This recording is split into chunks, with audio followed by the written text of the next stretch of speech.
रसिक होऊ दे दंग चढू दे रंग असा खेळाला. साता जन्माची देवा पुण्याई लागू दे आज पणाला. हात जोडतो आज आम्हाला दान तुझा दे संग. नटरंग उभा ललकारी नभा स्वर ताल जाहले दंग. नमस्कार, मी प्रवीण पाचपुते. इथे जमलेल्या सर्व रंगकर्मी, नाट्यकर्मी चे मी मनापासून स्वागत करतो. आज आधी इथे आपण जमलेलो आहोत ते आपल्या लॉकडाऊन मध्ये आपल्या टॅग या संस्थेत आपण सगळे एकत्र आहोत. ठाण्यातलीच नाही, मला वाटतं महाराष्ट्रातली आणि आपल्या देशातली मोठी एक संस्था आहे ज्यात प्रोफेशनल कलाकार जे आता व्यावसायिक रंगभूमी असू दे इथे सगळीकडे काम करतायत आणि त्याचसोबत जे आता स्ट्रगल काळ किंवा सुरुवात करतायत किंवा जे कला क्षेत्रात बाय प्रोफेशनल नाहीयेत अशी सगळी मंडळी आपण या संस्थेमध्ये एकत्रपणे काम करतो आणि दर महिन्याला वेगवेगळ्या नॉट ओन्ली ऍक्टिंग तर वेगवेगळ्या कलेतल्या आपण प्रोग्राम राबवतो खूप मोठ्या प्रमाणात आणि थिएटरमध्ये. तर अशा टॅगचे आपण सदस्य आहोत, याचा आपल्याला गर्व आहे. तर याच टॅगचे नाट्यगंध हा जो उपक्रम आहे यामध्ये आपण ऑनलाईन स्पर्धा घेतली होती. लॉकडाऊन मध्ये सगळं शांत होतं पण आपला टॅग शांत बसलेलं नव्हतं. सगळ्याच ग्रुपचे आपण उपक्रम घेतले. त्यातला नाट्यगंध जो आपल्या आवडीचा विषय, आपण जे कलाकार मंडळी आहोत ऍक्टिंग अभिनय, तर त्या काळामध्ये एकपात्री अभिनय स्पर्धा आपण राबवली होती. आणि तेव्हा प्रत्येकाने आपल्या घरातला एखादा कोपरा, हॉल किंवा बेडरूम याला रंगमंच केलं होतं आणि तिकडे आपली कला सादर केली. तर त्या सर्व 20 स्पर्धकांचे मी मनापासून आभार मानतो आणि अभिनंदन त्यांचं पण केलं. त्यांनी सगळ्यांनी पार्टिसिपेट केलं होतं आणि त्यातून निवडलेले 3 कलाकार त्यांची आज आपण मुलाखत घेणार आहोत. जे समीक्षा साळुंखे, योगेश केळकर आणि भारती कटके. तर ते तिघे इथे उपस्थित आहेत. त्यांचं मी स्वागत करतो मनापासून. ओके. तर आज हा जसा स्वराज म्हणाला तसा हा मुलाखत नाही गप्पांचा कार्यक्रम आहे आणि हा ठेवण्यामागचा आमचा हेतू जो आहे की आपली स्पर्धा झाली त्यानंतर भेटणं झालं नाही, लॉकडाऊन वाढत गेला आणि त्यावेळी वेळ कमी असल्यामुळे परीक्षकांनाही जास्त काही बोलता आलं नाही. त्यामुळे मेन म्हणजे आपले 3 स्पर्धक तर आहेतच आणि आपले सगळ्यांचे लाडके व्यक्तिमत्व आणि अभिनेता आहे डबिंग आर्टिस्ट आपले उदयजी सबनीस हे इथे उपस्थित आहेत. त्यांनी वेळात वेळ काढून शूट होतं ते लवकर पॅकअप करून घरी येऊन आवर्जून या कार्यक्रमाला उपस्थित राहिले. त्याबद्दल उदय दादा तुमचे धन्यवाद आणि 4 चांद लागले आमच्या कार्यक्रमाला असं आहे. तर तर हा गप्पांचा कार्यक्रम आहे. मी जे विजेते स्पर्धक आहेत त्यांच्याशी थोड्याशा गप्पा मारणार आहे. त्यांचा प्रवास अभिनयाचा की काय करतायत, स्पर्धेबद्दल झालेल्या गमती जमती याबद्दल आपण गप्पा मारणार आहोत.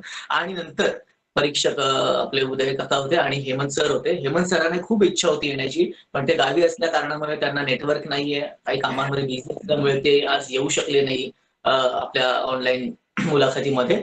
पण त्यांना खूप इच्छा होती मनापासून की यावर चर्चा व्हावी असं. तर त्यांच्या वतीने उदय काका आपल्याला सांगतील, काही आपल्याशी चर्चा करतील स्पर्धेबद्दल. तर मी सुरुवात करतो आपल्या स्पर्धकांच्या इंट्रोडक्शनने. त्यांच्याबद्दल सगळ्यांनाच माहिती आहे, आपण एकत्रच टॅग मध्ये आहोत, पण एक थोडी छोट्याखानी एक त्यांची ओळख करून देण्याचं काम मी करतो. तर सर्वप्रथम आहे समीक्षा साळुंखे. समीक्षा साळुंखे. समीक्षाने तिच्या आवडीचं करिअर बनवायचं ठरवून सर जे इन्स्टिट्यूट ऑफ अप्लाइड आर्ट्स मधून कलेचं शिक्षण घेतलं. शिक्षण घेत असताना देखील ती स्टुडिओ आविष्कार मध्ये पार्ट टाइम काम करत होती. शिक्षण पूर्ण झाल्यावर तो स्टुडिओ पार्टनरशिप मध्ये मोठा करायचा ठरवून ती कामाला लागली. लोगो डिझाईन, वॉल पेंटिंग पासून relief murals, customise trophy design, name plates design वगैरे वगैरे विविध प्रकारची कामं या स्टुडिओमध्ये तिने केली. या काळात विश्वास आणि जागृती पालक संस्था अशा स्पेशल मुलांसाठी काम करणाऱ्या संस्थांसोबत डिझायनिंगचं आणि चित्रकला शिकवण्याचा उद्योग सुद्धा तिने केलाय. त्यानंतर तिने पाइन वर्ल्ड पब्लिकेशन हाऊस मध्ये इलस्ट्रेटर म्हणून काम सुरू केलं. आता ती 4 कव्हर पब्लिकेशनची क्रिएटिव्ह हेड आहे. Very good. त्याचसोबत book and pen publication, paper pod publication साठी डिझाईनिंगचं काम करते. याच काळात अर्थरक्षक नावाने तिने पर्यावरण संबंधी ब्लॉग लिहिणं सुरू केलं. लॉकडाऊन मध्ये हिंदी कविता लिहिण्याची सुरुवात केली. नुकतीच नावाने झालेल्या जगातल्या पहिल्या ऑनलाईन रायटिंग रिएलिटी शो मध्ये तिने भाग घेतला होता, ज्यात तिने फायनल पर्यंत उडी घेतली. म्हणजे ती सेकंड आली होती त्यामध्ये. बाकी टॅग पद्धतीचा प्रवास आपल्या सगळ्यांना माहितीच आहे. समीक्षा, तुझं स्वागत. थँक्यू. येस. त्यानंतर आहेत आपल्या दुसऱ्या भारती कटके. भारती कटके यांनी त्यांचं शालेय शिक्षण डॉक्टर बेडेकर विद्या मंदिर इथून पूर्ण केलं आणि ग्रॅज्युएशन इकॉनॉमिक्स मध्ये पूर्ण केलं. त्या एक ट्रेंड योगा टीचर असून डॉक्टर DY पाटील ह्या इन्स्टिट्यूट मधून त्यांनी योगा टीचरचा डिप्लोमा पूर्ण केलाय आणि तळवळकर जिम मध्ये ऍज अ योगा इन्स्ट्रक्टर म्हणून 7 वर्ष काम केलंय. नंतर पर्सनल क्लासेस घेत होते. शालेय जीवनात त्या अनेक डान्स कॉम्पिटिशन मध्ये नेहमीच पार्टिसिपेट करत, लोकांच्या नकला पण करत, पण अभिनय हे आपल्यासाठी नाही असं वाटत होतं त्यांना. त्यामुळे शाळा कॉलेजमध्ये कधीही अभिनय स्पर्धेमध्ये किंवा नाटकात सहभागी झाल्या नाहीत. मग आयुष्याच्या संघर्षमय वळणावर आपल्या सुप्त इच्छा पूर्ण केल्या पाहिजेत असं त्यांना वाटू लागलं आणि अभिनयाचा प्रवास सुरू झाला. तो मुंबईच्या कलासक्त या योगेश कदम यांच्या ग्रुपमध्ये अनेक एकांकिका केल्या. नंतर टॅग मध्ये एकांकिका केल्या, राज्य नाटक स्पर्धा केल्या, काही ऍड्स केल्या आणि मग माझी माय सरस्वती हे नाटक मिळालं, जे त्यांचा अभिनय प्रवासातील टर्निंग पॉइंट ठरले आणि हा प्रवास असाच त्यांचा आताही चालू आहे. Thank you so much. आणि आपले अजून एक जे कलाकार आहेत त्यांना कोण ओळखत नाही असे योगेश दादा केळकर. त्यांच्याबद्दल बऱ्याच जणांना माहिती आहे, पण काही गोष्टी अशा आहेत की त्यांच्या माहिती नाहीयेत, त्या मी तुम्हाला सांगतो. श्री योगेश केळकर गेली 28 वर्ष नाट्य, मालिका आणि चित्रपट क्षेत्रात स्वतःला झोकून दिलेला एक अवलिया. मराठी, हिंदी आणि इंग्रजी रंगभूमीवर एक स्वतंत्र असे स्थान मिळवलेला प्रसिद्ध प्रकाश योजनाकार. नाट्य क्षेत्रात अनेक दिग्गज आणि मातब्बर अशा कलाकारांना अतिशय जवळून अनुभवत असताना प्रकाश योजनेसोबत रंगभूमी निगडीत सर्वच तांत्रिक बाबींचा उत्तम जाणकार. 150 पेक्षा अधिक व्यावसायिक नाटकांचे प्रयोग करत असतानाच तांत्रिक बाजू सांभाळून अभिनयाची आवड जोपासणारा एक सच्चा रंगकर्मी. अनेक व्यावसायिक नाटकात अगदी ऐनवेळी पटकन कलाकार म्हणून उभा राहिलेला एक खरा नाट्यवेडा. आजही रंगभूमीची सेवा करत असतानाच अनेक मराठी मालिकांमध्ये आपल्या अभिनयाची झलक दाखवणारा एक कलाकार. आणि सगळ्यात महत्वाचं म्हणजे आपल्या ठाणे आर्ट गिल्ड संस्थेत होणाऱ्या सर्व उपक्रमात आपल्या व्यस्त शेड्यूल मधून आवर्जून वेळ देऊन आपल्या सगळ्यांना आनंदाने, प्रसंगी चिडून सुद्धा प्रोत्साहित करणारा आणि हिरिरीने मदत करणारा आपल्या सगळ्यांचा लाडका योगेश दादा. योगेश दादा, तुमचं स्वागत मनापासून. Thank you Pravin, thank you. ओके, तर आपण पुढे सुरू करूया. तर सर्वप्रथम तुमची ओळख करून दिली आहे. आता हा जो प्रवास होता तुमचा, अभिनयाचा प्रवास आहे, या स्पर्धेमधला प्रवास आहे, त्याच्यावर आपण चर्चा करणार आहोत. वेळ अगदीच कमी दिली आहे. आयोजकांनी नेहमीप्रमाणे कंजूसी करतात, 1 तास देतात, काय करणार. एवढे दिग्गज कलाकार आले, तेवढे दिग्गज माणूस इंटरव्ह्यू घेतो आणि 1 तास देतात म्हणजे काय म्हणायचं यांना, पण ठीक आहे, जाऊ दे. बरं, आज आपला कार्यक्रम आपण ज्या प्लॅटफॉर्मवर घेतो, आनंदवारी, स्वराजने सांगितलंच की एक आपण परफॉर्मन्स केला होता टॅग मध्ये, जो सगळ्यांना भरपूर आवडला होता टॅग मिटिंगच्या वेळी. आणि आमचा एक ग्रुप तयार झाला आणि आम्ही लॉकडाऊन मध्ये अविरत एकही दिवस मिस न करता दररोज आम्ही भेटतो, वाचन करतो, वेगवेगळे उपक्रम राबवतो. वर्षाताई आणि सीमाताई या पुढाकार घेऊन याला पुढे नेत आहेत आणि त्यामध्ये नवीन नवीन क्रिएटिव्ह गोष्टी आणण्याचं काम स्वराज आणि समीक्षा करतायत. तर त्यांचंही मनापासून धन्यवाद मानतो मी. त्यामुळे आज मला मुलाखत घ्यायला त्यांनी इथे बोलवलेलं आहे आणि मीही त्या ग्रुपचा एक भाग आहे. ओके, तर सर्वप्रथम मी काही प्रश्न विचारेल, तर त्या प्रश्नांची उत्तरं मी सांगेन, त्यांनी एकेकाने द्या. वेळ 1 ते 2 मिनिटं जास्तीत जास्त. ओके, योगेश असतात 1-2 मिनिटं बोलायची सवय नाहीये. ओके, तर पहिला प्रश्न असा आहे आणि तो आहे भारती कटके यांना, की मी मुलाखतीत म्हटलं इंट्रोडक्शन मध्ये की अभिनयाची आवड आधी नव्हती तुम्हाला, शालेय जीवनात असताना ती कशी निर्माण झाली आणि स्पर्धेमध्ये भाग घेण्याचं कसं ठरवलं. हे 2 छोटे प्रश्न आहे. पहिला अभिनयाची आवड आणि या स्पर्धेत भाग घ्यायचं ठरवलं जेव्हा स्पर्धा अनाऊन्स झाली तेव्हा, याबद्दल मला थोडं सांगा. अभिनयाची आवड मला पहिल्यापासून होती, पण त्याला अभिनय म्हणतात हे मला माहिती नव्हतं, कारण मी सगळ्यांच्या नकला करायचे आणि सगळे माझ्या भोवती गोळा व्हायला हसायचे. नंतर मला असं वाटलं की अरे आपण काहीतरी धाडस करूया, पुढे जाऊया आपण, असं वाटलं कुठेतरी एका वेळेला. आणि त्यामुळे मग धडक मारली शेवटी. केली एकांकिकेपासून सुरुवात केली मग. वा, व्हेरी गुड. आणि या स्पर्धेत सहभाग घेतला?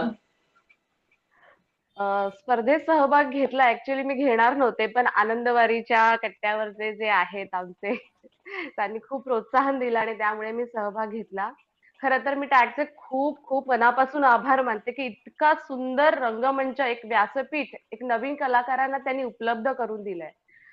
आणि ही स्पर्धा ऑनलाईन असल्यामुळे एक चॅलेंज होतं. म्हणजे त्या फ्रेममध्येच तुम्हाला ॲक्टिंग करायची होती. त्यासाठी मला प्रॅक्टिस करताना मी फक्त त्या फ्रेममध्ये समोर त्या मोबाईल ठेवूनच मी प्रॅक्टिस केलेली आहे. त्यामुळे एक वेगळं चॅलेंज मी स्वतःलाही दिलं आणि मला खूप समाधान वाटलं, की मी काहीतरी वेगळं केलं मी या स्पर्धेच्या निमित्ताने.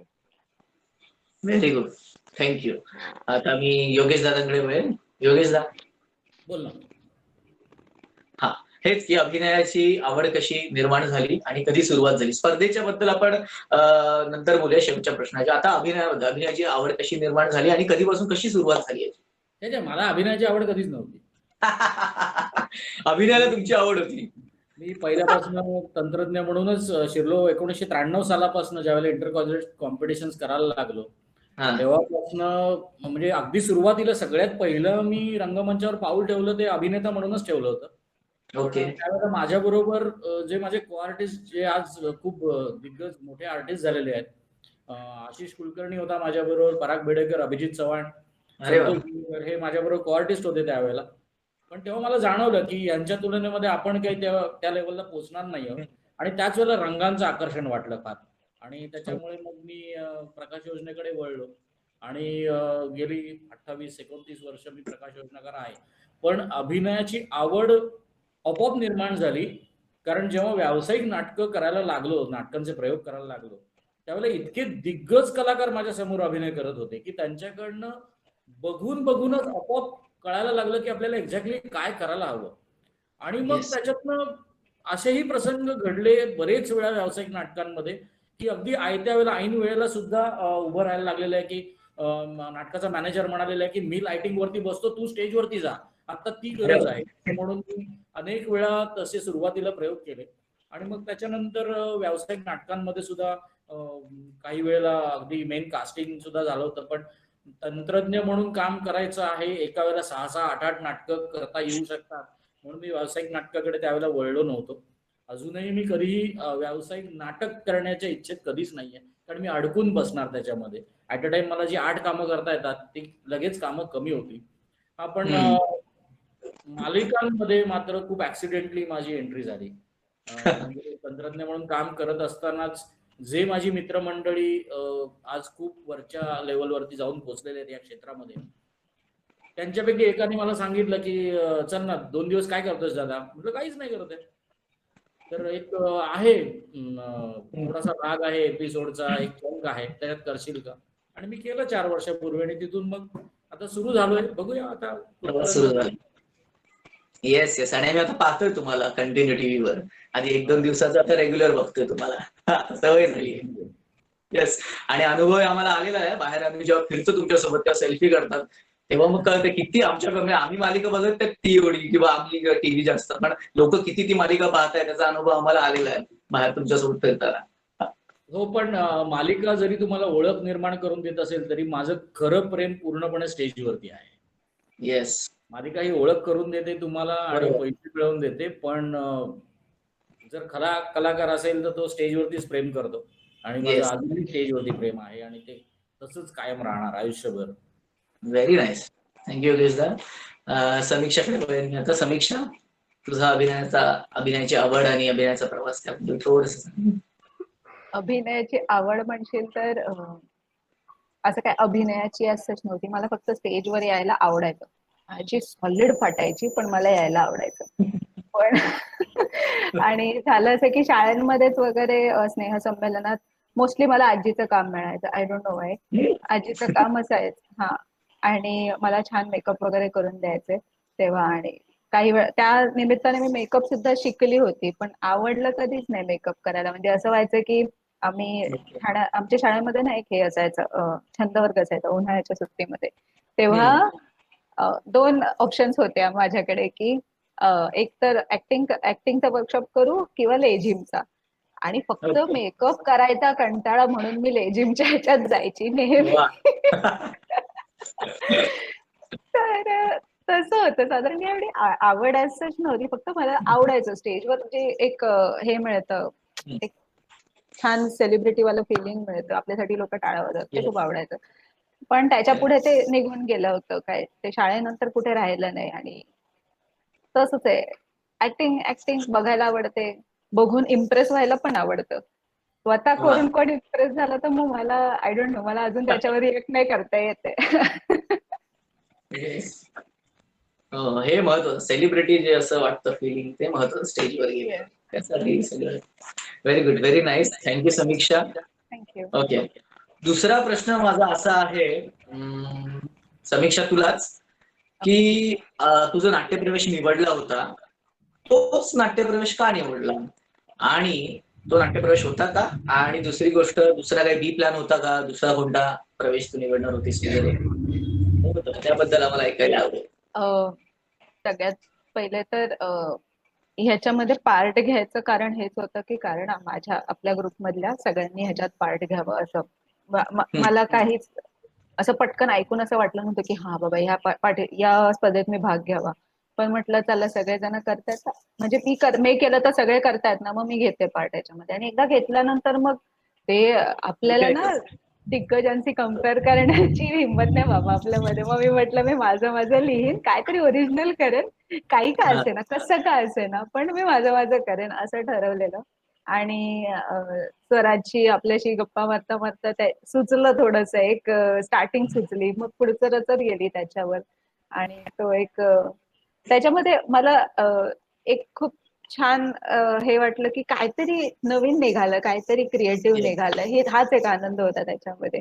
आणि ते म्हणजे ना खरं तर करायला घेण्याच्या वेळी पण असं वाटत होतं जाऊ दे, मी सोडून देते मीटिंग, माझ्या हातापायाला घाम फुटलेला, सॉलिड कार्ड, एवढे लोक एंट्री आलेले, भारतीताई होती, एवढे योगेश दादा होते, एवढे म्हणजे लाईक खूप वर्ष त्यात काम केलेलं त्याच्यामुळे पण. आणि तिसराच नंबर, त्याच्यामुळे मी घाबरली होती तेव्हा, खूप घाबरली होती. पण केलं ते. हातापायाला घाम फुटलेला पण तशाच अवस्थेत केलं. मजा व्हेरी आली. गुड. ओके.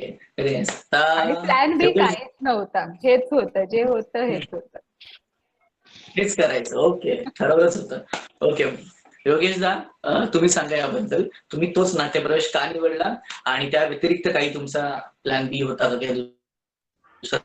तो मला हा करायचा असं काही ऑप्शन? हा नाट्यप्रवेश निवडण्यामागचं सगळ्यात मोठं कारण म्हणजे it's a tribute to my Guru Vinay Apte. Okay. कारण मी नथुराम गोडसे बोलतोय हे नाटक खूप गाजलं, दोन्ही अर्थाने गाजलं, चांगलं नाटक म्हणून सुद्धा गाजलं, आणि एक खूप मोठं पाऊल टाकलं या नाटकाच्या निमित्ताने की इतिहासातली एक खरी बाजू पुढे आणण्यामागचं एक ज्याला म्हणू शकतो आपण धैर्य केलं गेलं.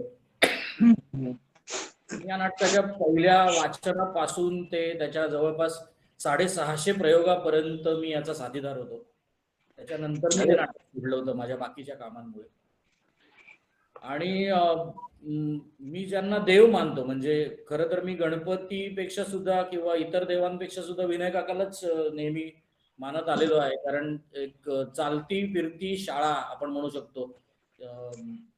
खरं स्टेज काय असतं, खरं नाटक काय असतं, हे त्या माणसाकडनंच शिकायला मिळालं मला.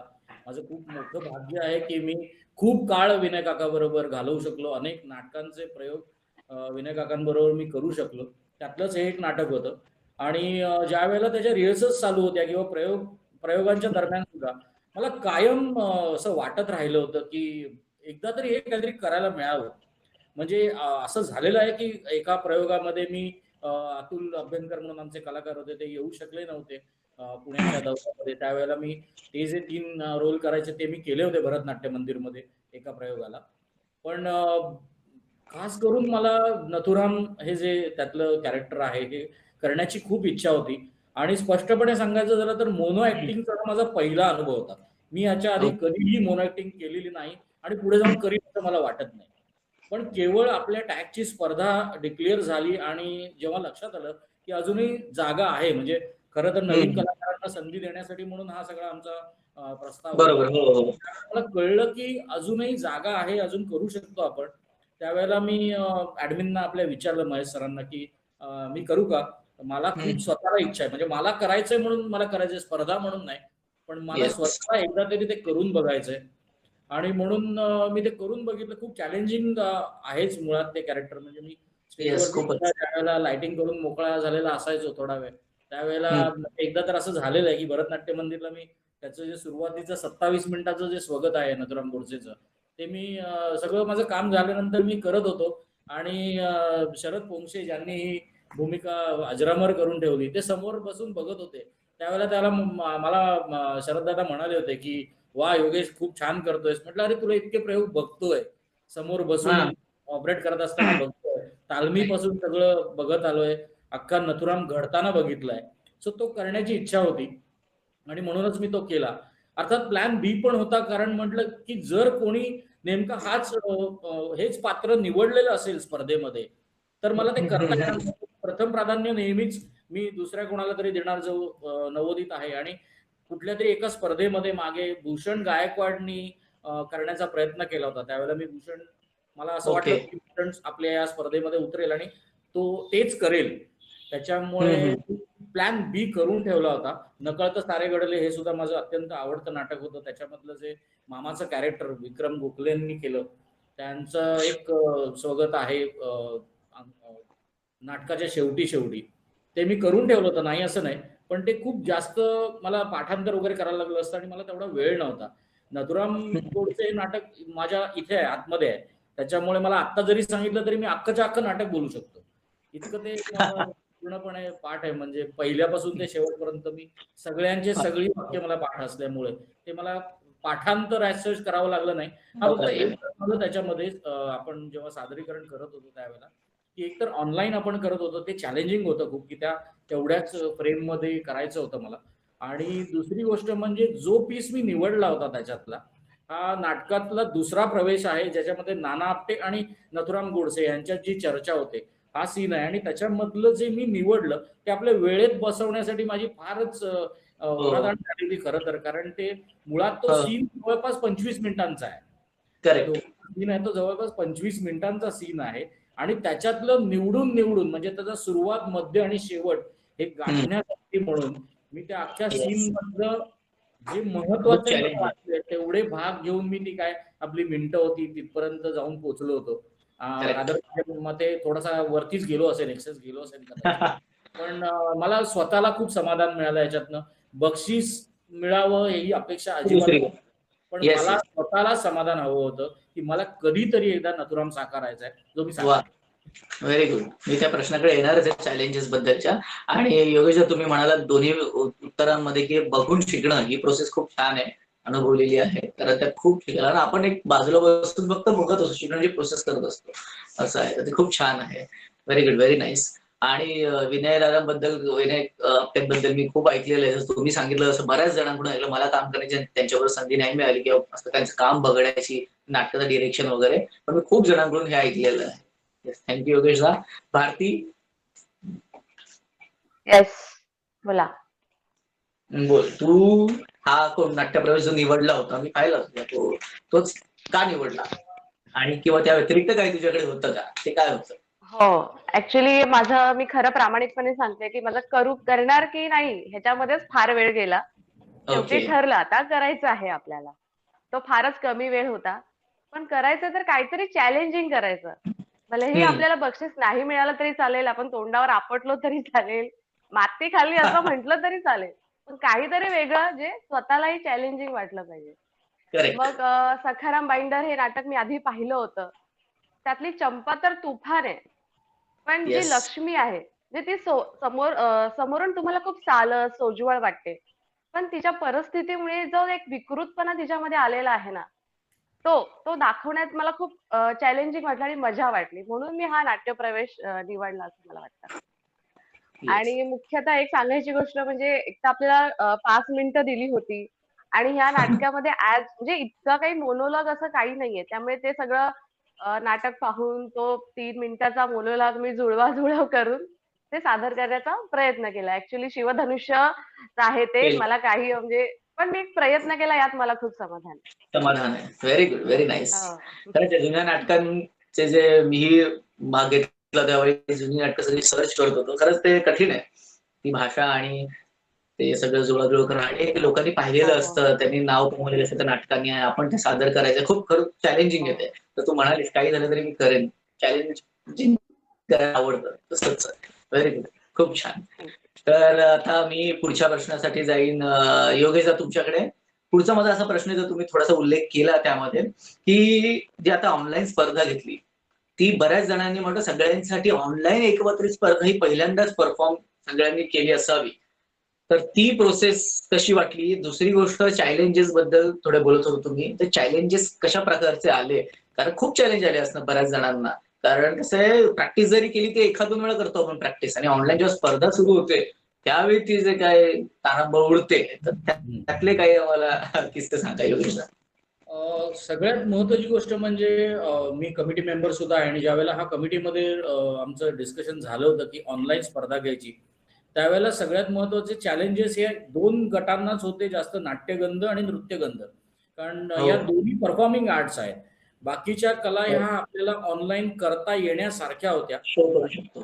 ह्या दोन्ही नृत्यगंध आणि नाट्यगंध या परफॉर्मिंग आर्ट असल्यामुळे आणि इतकी वर्ष आपल्याला इतक्या मोठ्या स्टेजवरती करण्याची सवय असल्यामुळे, म्हणजे मोठंच स्टेज असायला पाहिजे असं नाही, पण निदान 10x10च्या जागेत तरी आपण म्हणजे आम्ही तरी शो केलेले आहेत 10x10 या जागेमध्ये. मोठ्या रंगमंचावर तर नेहमीच केले.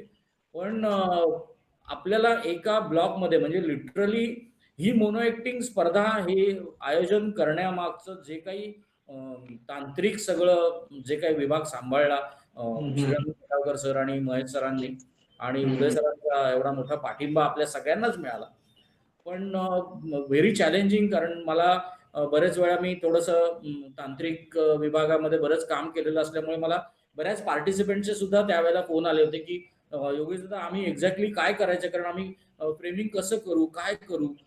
तर माझाही म्हणजे फोन काय, होता. आपण कॅमेरा समोर आपण अभिनय करणार आहोत असं समजा एखाद्या सिरियल मध्ये, आणि त्या Yes. दृष्टीने तुमची रिहर्सल करताना तुम्ही आधी एक ब्लॉग स्वतःच्या रिहर्सल मध्ये बघून घ्या की आपण कुठे बाहेर जात नाही आहोत ना त्या ब्लॉगच्या.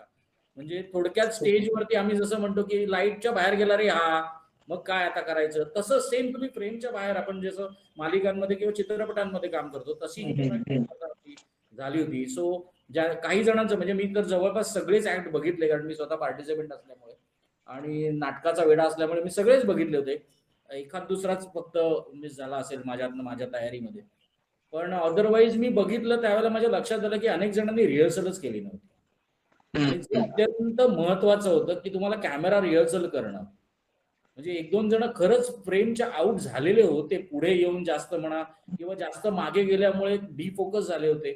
सो हे थोडस तरी आपल्याला स्वतः आज आपण इतके व्हिडिओज आणि हे सगळं स्वतःचे करत असतो, अशा वेळेला स्वीकारणं आणि त्याच्यातनं एवढ्या पार्टिसिपेंटनी त्याच्यात पार्टिसिपेट करणं हे खरंच तर्फे म्हणजे एक कमिटी मेंबर म्हणून मी सगळ्यांना सॅल्यूट करीन की सगळेच जण तुम्ही सॉलिड आहात आणि खूप छानच केले होते सगळ्यांनी.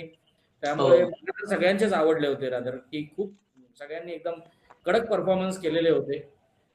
फ्रेमिंगचा खूप आपल्याला त्याचा अंदाज यायला पाहिजे. त्याची रिहर्सल ज्यांनी केली नाही त्यांची फक्त गडबड झालेली आहे.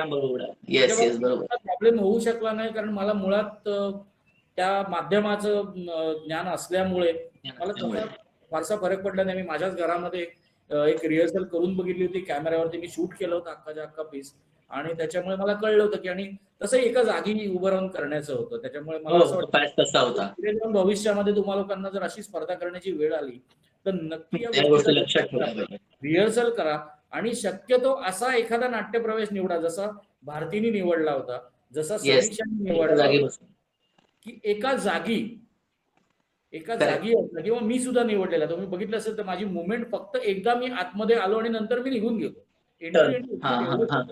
याच्यामध्ये, आणि मग एका जागी फिक्स होतो.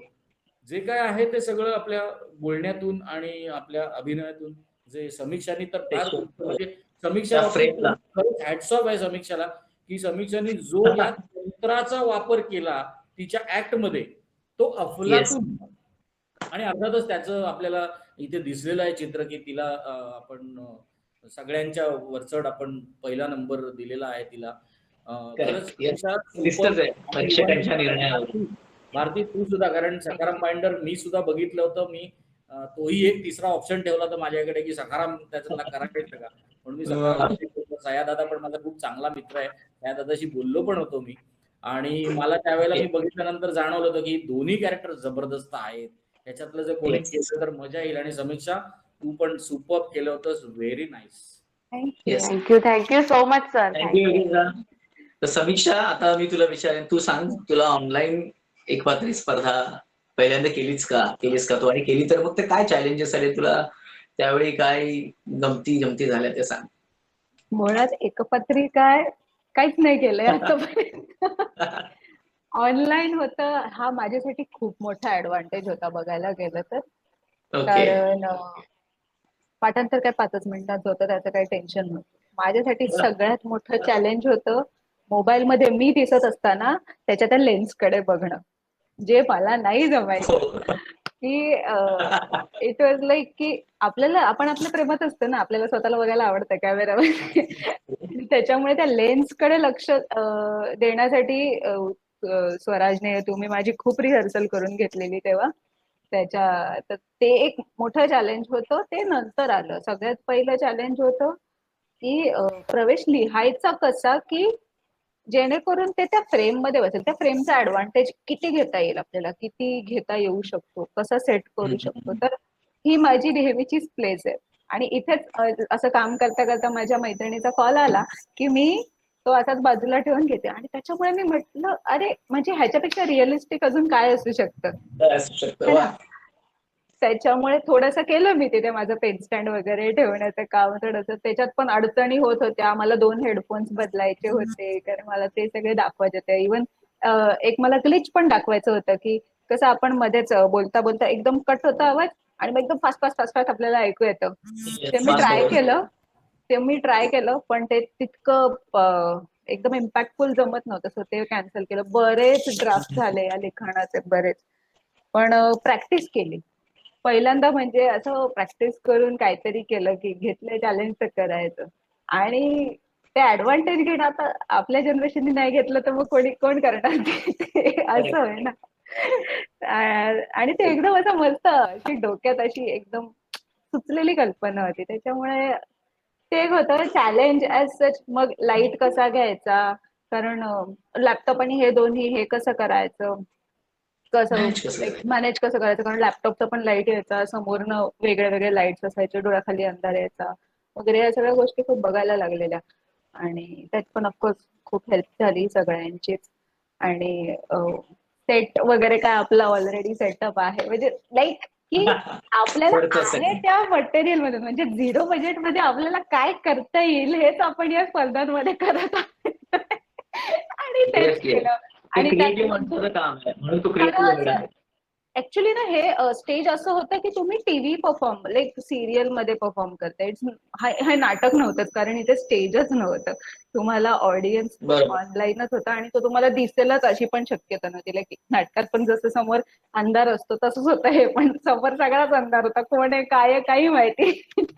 त्याच्यामुळे ते दडपण एक नव्हतं. दडपण होतं, नाही असं नाही रे. ऐन वेळेला खरंच वेगळंच वातावरण झालेलं इकडे.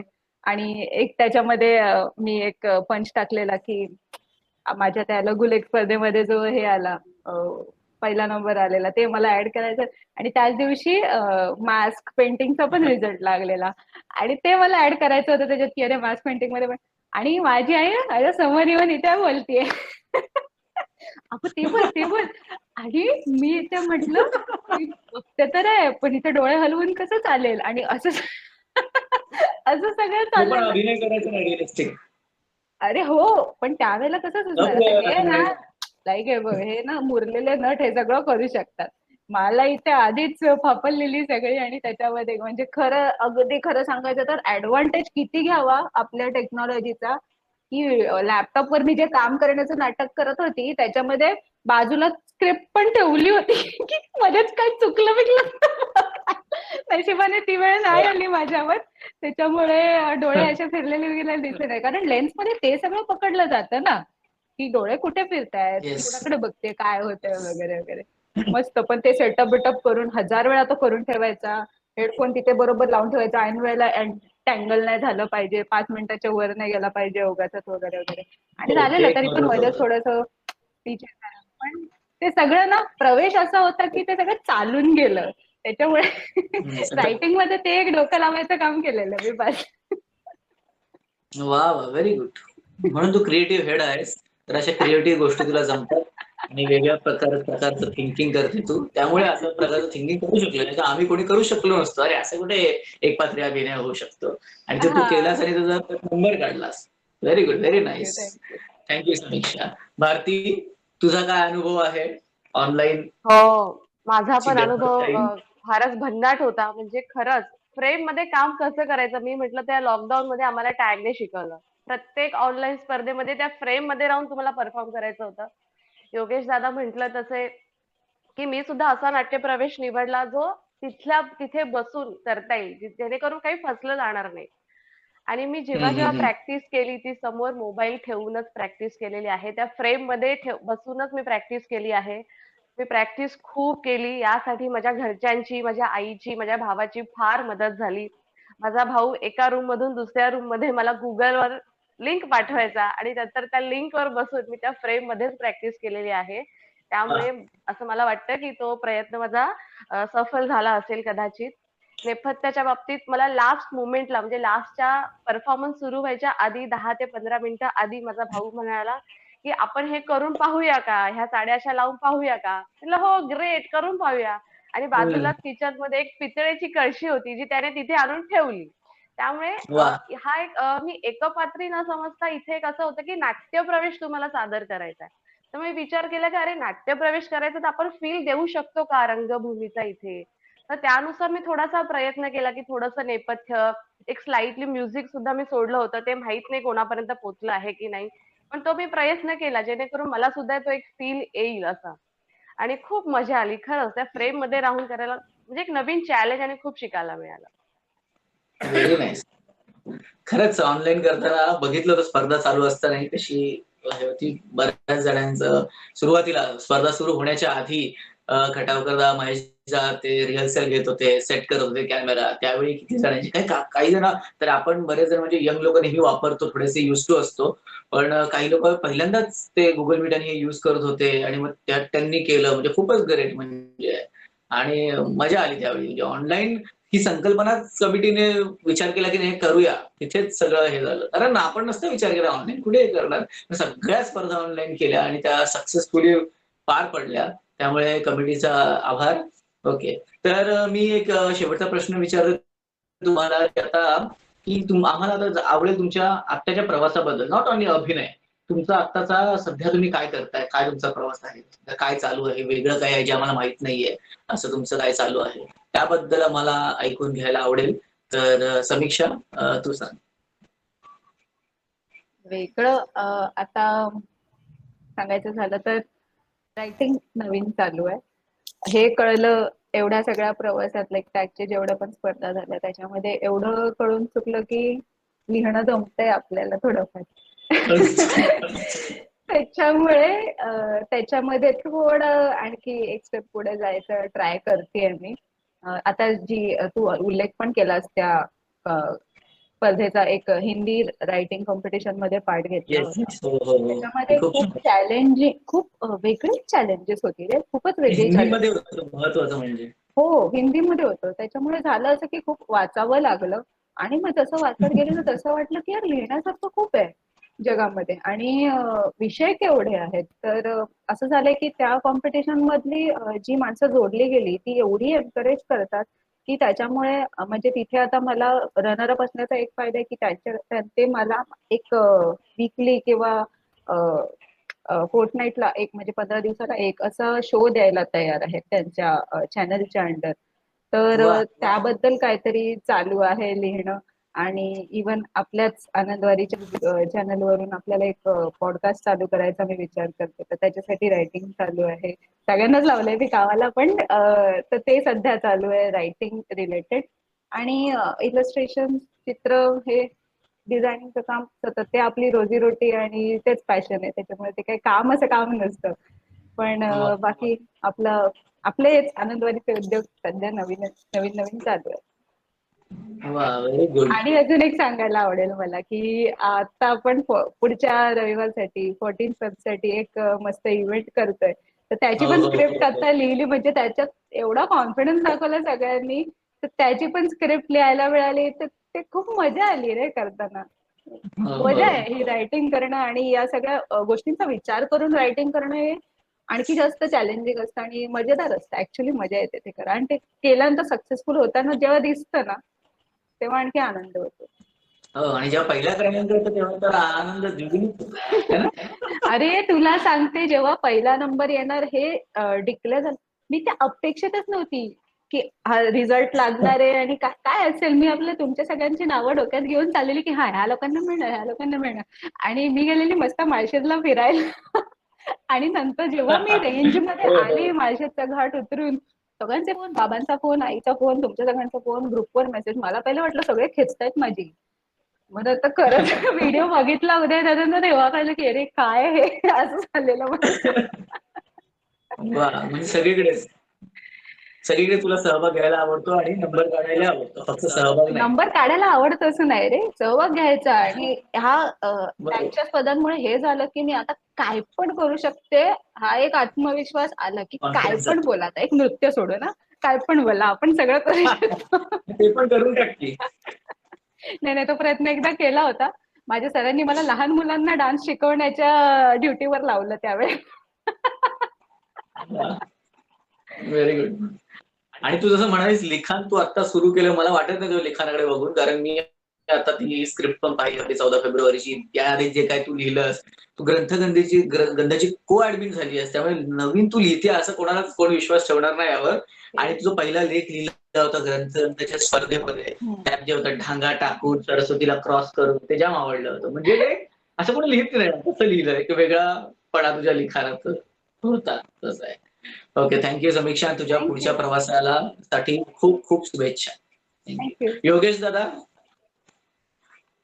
तुमच्याबद्दल जाणून घ्यायला आवडेल, सगळ्यांनाच माहिती आहे, पण तुमचं आता तुम्ही सध्या काय करता, ती सध्या काय करते, योगेश दादा सध्या काय करतात, हे आम्हाला जाणून घ्यायला आवडेल. आणि काही मला 1-2 गोष्टी माहिती आहेत, त्याही माहिती नाही सगळ्यांना. सलमान खान वगैरे. सध्या तर दुर्दैवाने अजूनही माझ्या लाडक्या रंगभूमीवरती मला पुन्हा पाय ठेवता येत नाहीये, कारण अजून नाटकांचे शोज, जे मी हिंदी आणि इंग्रजी नाटकांचे शोज करतो, ते अजून चालू झालेले नाहीयेत.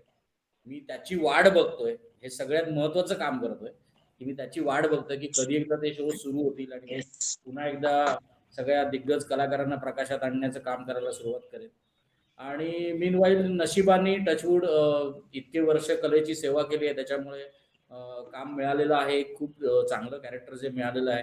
कलर्स मराठीवरची जी शुभमंगल ऑनलाईन ही मालिका चालू आहे सध्या, डेली सोप, त्याच्यामध्ये जगदीश गावस्कर हे पात्र मी साकारतोय. म्हणजे शर्वरी, त्याच्यातली जी हिरोईन, तिचं कॅरेक्टरचं नाव आहे सायली संजीव, तिचा बाबा मी करतोय.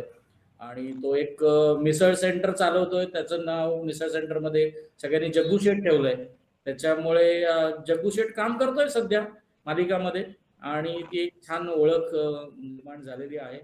अनेक अजून मालिकांच्या ऑफर्स सुद्धा येत आहेत, पण हा रोल खूप मोठा आहे, त्याच्यामुळे मला त्याच्यातून वेळ काढून दुसरीकडे द्यायला जमणार नाही, आणि मी तो तसा देणारही नाही, पण कमिटमेंट इज कमिटमेंट. आणि नवीन काही कॉन्सेप्ट आहेत डोक्यामध्ये, ज्याच्या काही नाटकांच्या, म्हणजे रादर काही कॉन्सेप्ट आहेत. एकांकिका लिहिण्याच्या विचारात आहे, 2 एकांकिका नवीन, त्याच्यावरती बघतोय, म्हणजे विचार करतोय, जसा वेळ मिळतोय तसा करतोय. आणि बाकी मी पण ऍक्टर आहे. हा, काय म्हणताय? एकांकिका लिहिताय ना, मी पण ऍक्टर आहे, लक्षात. हो, म्हणजे काय, मला खूपच चांगलं माहिती की तू खूप चांगला ऍक्टर आहेस, आणि त्याच्यामुळे तू माझ्याकडे फिक्स आहेस, त्याच्यामुळे तो प्रश्न नाही. जेव्हा ऍक्टिव्हिटी करेन, तू आहेस माझ्याकडे फिक्स. म्हणजे तुझं सर मला पण विसरू नका. अर्थात तसं कॅरेक्टर असेल तर काय तुला हा शोभेल असं कॅरेक्टर असेल तरच. मी येस कॉम्प्रोमाइज येस करणार नाही. हे तुलाही माहिती आहे की मी उगीच कोणाला तरी कॉम्प्रोमाइज करणार नाही जर मी काही दिग्दर्शनाचा प्रयत्न करत असेल तर. राईट अदरवाईज मला आपल्या टॅग मधले सगळेच जाणकार आणि जे करू शकतायत त्यांची झेप आहे हे सगळेच माहिती आहे. त्यामुळे लेट्स सी, बघूया पुढे जाऊन काय करता येईल. टॅग मधले प्रकल्प, टॅगचे एकदा कार्यक्रम सुरू झाले की तेही सुरू होतीलच. मग मी येईनच तुमच्या डोक्याला सगळ्यांच्या बसायला अर्थातच. बरोबर. आणि मी ऐकलंय तुम्ही फिल्म केलं त्याबद्दल तुम्ही काय सांगितलंय, तुम्हाला सांगायचं नाहीये का? असं नाहीये, म्हणजे मी आत्ताच आपल्या विजुमाने सरांची एक फिल्म जी आता शूटिंग चालू आहे त्याच्यामध्ये पण मी एक छोटस पात्र रंगवतो आहे. सोनाली कुलकर्णी ज्या दिग्गज अभिनेत्री आहेत तिच्या वडिलांचं कॅरेक्टर मी त्याच्यामध्ये करतोय. त्याचं 2 दिवस शूट झालेलं आहे, 2 दिवस अजून बाकी आहे शूट व्हायचं. आणि आत्ताच रिसेंटली एक विजुमाने सरांमुळेच रादर मला एक खूप मोठं काम मिळालं की जे माझ्या स्वप्नातही नव्हतं कधी की मला असं काहीतरी मिळेल. मी सलमान खान बरोबर एक हिंदी सिनेमा चं शूटिंग केलंय. अर्थात सलमान खान प्रोड्युसर आहेत त्याचे आणि महेश मांजरेकर सर दिग्दर्शक आहेत त्या फिल्मचे. तर अत्यंत छोटस म्हणजे नगण्य असं कॅरेक्टर आपण म्हणू शकतो. पण रंगभूमीची इतकी वर्ष सेवा केली आहे, कलेची सेवा केली आहे, त्याच्यामुळे ते छोटस का होईना पण ते छोटं करता निदान दिसेल स्क्रीनवरती इतपत ते निश्चित झालेलं आहे.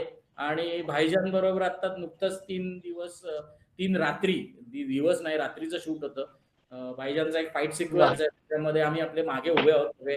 आपण मराठी कलाकार बरेच आहेत त्या फिल्म मध्ये. उदय टिकेकर सर आहेत, त्याच्यानंतर उपेंद्र लिमये सर आहेत, त्याच्यानंतर भारत गणेशपुरे सर आहेत. तर यांच्या जोडीने मी आहे तिकडे, दिसत राहीन गाण्यामध्ये. थोडासा नाचलोय पण चक्क एका पार्टी डान्स. काय बोलता? अरे वा, फिल्म जेव्हा येईल दिसेल. आणि वा वा, बघायला आवडेल आम्हाला. मिळाली तर काम करत राहायचं, कुठल्याही कामाला नाही म्हणायचं नाही, आयुष्यात ठरवलेलं आहे. त्यामुळे जी काम करत राहायचं. आणि छोटं काम नाही येते ते छोटं, जे बॉलिवूड फक्त भारतात नाही भारताबाहेरही पाहिले जातात बॉलिवूड फिल्म्स. त्यामध्ये तुम्ही किती ठिकाणी दिसणार आहात, किती लोकांना दिसणार आहात. त्यामध्ये छोटं काम जरी असलं ते बॉलिवूडमध्ये छोटं काम मिळणं खूप मोठी गोष्ट आहे. Very good, very nice. पुढच्या प्रवासात सगळ्यासाठी thanks to Viju Mane sir. Okay, हो ते तर आहेच. त्यामुळे तुमच्या पुढच्या प्रवासाला शुभेच्छा. ओके भारती, तुझ्याकडून ऐकायला आवडेल ती सध्या काय करते. मी काय फार मोठी दिग्दर्शन कलाकार नाही, पण एक छोटं फार सुरू केलेलं आहे. तर मला एक छान असं प्रायोगिक नाटक मिळालंय सध्या. माझा एक ड्रीम रोल मला त्यात मिळालाय. मला नेहमीच नवीन नवीन म्हणजे काहीतरी चॅलेंजिंग करायला फार आवडतं. आणि मला असं वाटतंय त्या नाटकातून माझं स्वप्न कुठेतरी पूर्ण होतंय. तर लवकरच ते रंगभूमीवर यावं असं मनापासून इच्छा आहे. आणि अजून एकांकिका आहे, त्यातही मला खूप चांगले चांगले कॅरेक्टर्स मिळतायत करायला. परत आता सिरियलच्या पण काही शूटिंग आता मी केलेल्या आहेत. अजून ऑडिशन्स देते, आता बघू काय होतंय पुढे. चालू आहे. नक्कीच चांगलं. आणि तू मध्ये 2-3 टीव्ही ऍड्स पण, आपल्या सोशल ऍड्स पण केल्यात, त्या पाहिल्या तुम्ही. लॉकडाऊन मध्ये तू बरेच काय केलंय ते बघितलंय मी, पाहिलंय. आणि आता सिरियलच्या शूटिंगला जाऊन आलेली. व्हेरी गुड, व्हेरी नाईस, खूप छान. तुझ्या प्रवासासाठी शुभेच्छा. आणि मला एक थोडंसं बोलायचं होतं. उदय सर इथे आवर्जून आज उपस्थित राहिले त्यासाठी त्यांचा मला मनापासून आभार मानायचे आणि आज सगळ्या प्रेक्षकांचे मनापासून आभार. येस येस, ते तर महत्वाचं आहे. Yes yes. तर थँक्यू व्हेरी मच तिघांचेही धन्यवाद. तर आपल्याकडे वेळ फार कमी आहे, त्यामुळे आपण आपल्याला वळूया. आपले परीक्षक उदय काका जे होते त्यांना स्पर्धेबद्दल बोलायचं होतं आणि आपल्याला मेन ऐकायचं होतं की आपल्या स्पर्धेबद्दल. आता तुम्ही तर क्रमांकामध्ये आलेले आहे, तिथे बाकी स्पर्धक आहेत जे सहभागी झाले होते आणि स्पर्धा खूप छान झाली होती. त्यावेळी वेळ कमी असल्यामुळे आपल्याला बोलता आलं नाही, तर उदय काका खूप म्हणजे त्यांचं बिझी शेड्यूल होतं. त्यानंतर म्हणाला ऑडिओ तरी द्या मला, आम्ही ऑडिओ प्ले करू. ते म्हणाले नाही, मी स्वतः येतो. त्यांनी वेळ काढून सगळं ऍडजस्ट करून ते आज इथे आलेले आहेत. तर उदय काका, मी तुम्हाला विनंती करतो की तुम्ही त्या स्पर्धेबद्दल थोडंसं, स्पर्धकांबद्दल आणि विजेत्यांबद्दल थोडंसं सांगावं. पहिल्यांदा म्हणजे प्रवीण पाचपुते, तुम्ही एक खूप चांगले मुलाखतकार होऊ शकता. Thank you sir. कसं बोलायचं, काय बोलायचं तुला शिकवीन मी, पण येस तुझ्याकडे येस. तो सेन्स आहे आणि हे मला पहिल्यांदा जाणवलं की खूप उत्स्फूर्त आणि असं खूप असं काय म्हणतात, वाचून वाचून वाचून न करता चांगले प्रश्न तू चांगल्या पद्धतीने विचारलेस आणि थँक्यू. सगळ्या मंडळींनी सुद्धा त्याला दिलखुलास आणि अगदी योग्य यथायोग्य अशी उत्तरं दिली आणि कुठलाही आखडता हात न घेता त्यांनी काय काय तयारी केली किंवा काहीही मला तसं जाणवतं की कुठल्याही प्रकारचं आत्ताच्या ह्याच्यामध्ये कुठल्याही प्रकारचं नाटक न आणता खूप प्रामाणिकपणे सगळ्यांनी उत्तर दिली. त्याच्यामुळे ते खूप महत्वाचं आहे. आणि हा मला असं वाटतं की जो हे जसं इन्फॉर्मल स्वरूप आपण म्हणूया, जे मला खूप पर्सनली मला स्वतःला खूप आवडतं. म्हणजे मला लिहिताना पण इन्फॉर्मल असायला आवडतं, मला नॉर्मली वागताना सुद्धा इन्फॉर्मलच असायला आवडतं. कारण टॅग जेव्हा आपण म्हणतो की त्यावेळी ती एक आता तर हळूहळू it's turning out to be a family आणि त्याच्यामध्ये कुठलंही असा आडपडदा राहिलेला नाही आणि तो राहताच कामा नये. स्पर्धेविषयी बोलायचं झालं तर नाविन्यपूर्ण स्पर्धा होती. अशा ऑनलाईन स्पर्धांना मी कधीही परीक्षक आतापर्यंत राहिलो नव्हतो. रादर मला फार परीक्षक राहायला आवडत नाही. कारण मी मुळात काय आय एम एन ऍप्रिशिएटर आणि प्रत्येक कलाकारांनी मुळात जर त्याच्यातली कला जिवंत असेल तर त्यांनी पहिल्यांदा काय चांगलं आहे हे बघायला हवं आणि मला ते आवडतं. त्यामुळे मला कुठल्याही नाट्यप्रयोगाची, कुठल्याही सिनेमाची किंवा कुठल्याही क्रिएटिव्ह गोष्टीकडनं मला काय मिळणार आहे, मला काय त्याच्यातलं चांगलं दिसलं याच्याकडे माझं लक्ष असतं. काय वाईट झालं याच्याकडे माझं लक्ष नसतं. वाईट आणि चांगलं ह्या समजा दोन गोष्टी जर आपण लक्षात घेतल्या तर परीक्षक या भूमिकेतून बघताना काय मला आवडलं आणि काय आवडलं नाही हा एक मुख्य भाग असतो परीक्षक म्हणून. परीक्षकांचं सगळंच म्हणणं बरोबर असेल असं नाही, परंतु परीक्षकाच्या खुर्चीत बसल्यावर मला काय आवडलं आणि मला काय आवडलं नाही, चांगलं आणि वाईट आपण सोडून देऊया, कारण ते ठरवण्याचा अधिकार कुठल्याही परीक्षकाला असतो असं मला वाटत नाही पर्सनली. अनेक परीक्षक म्हणून त्याच्या वेगवेगळ्या भूमिका किंवा वेगवेगळी तत्व असू शकतात, पण मी एक टिपिकल जज या भूमिकेत जाऊ इच्छित नाही. आणि या इथे मी परीक्षक व्हायला हो म्हटलं कारण एकतर हा माझा गंध आहे, म्हणजे खूप आपला सगळ्यांचाच तो आहे, परंतु तो तुम्ही जसे स्वतःला माझा म्हणतात त्याच अर्थाने मी माझा म्हणतो की मला तो माझा गंध असल्यामुळे मला आवडलं त्याचं परीक्षक म्हणून ते सगळं बघायला, कारण त्यानिमित्ताने ते मला बघता आलं. नाहीतर बरेच वेळा काय होतं की परीक्षक असल्यावर आपल्याला हजर राहावंच लागतं बघण्यासाठी, मग नाही दुसरी कुठली कारणं बिरणं त्याच्यामध्ये येण्याचा प्रश्न नसतो.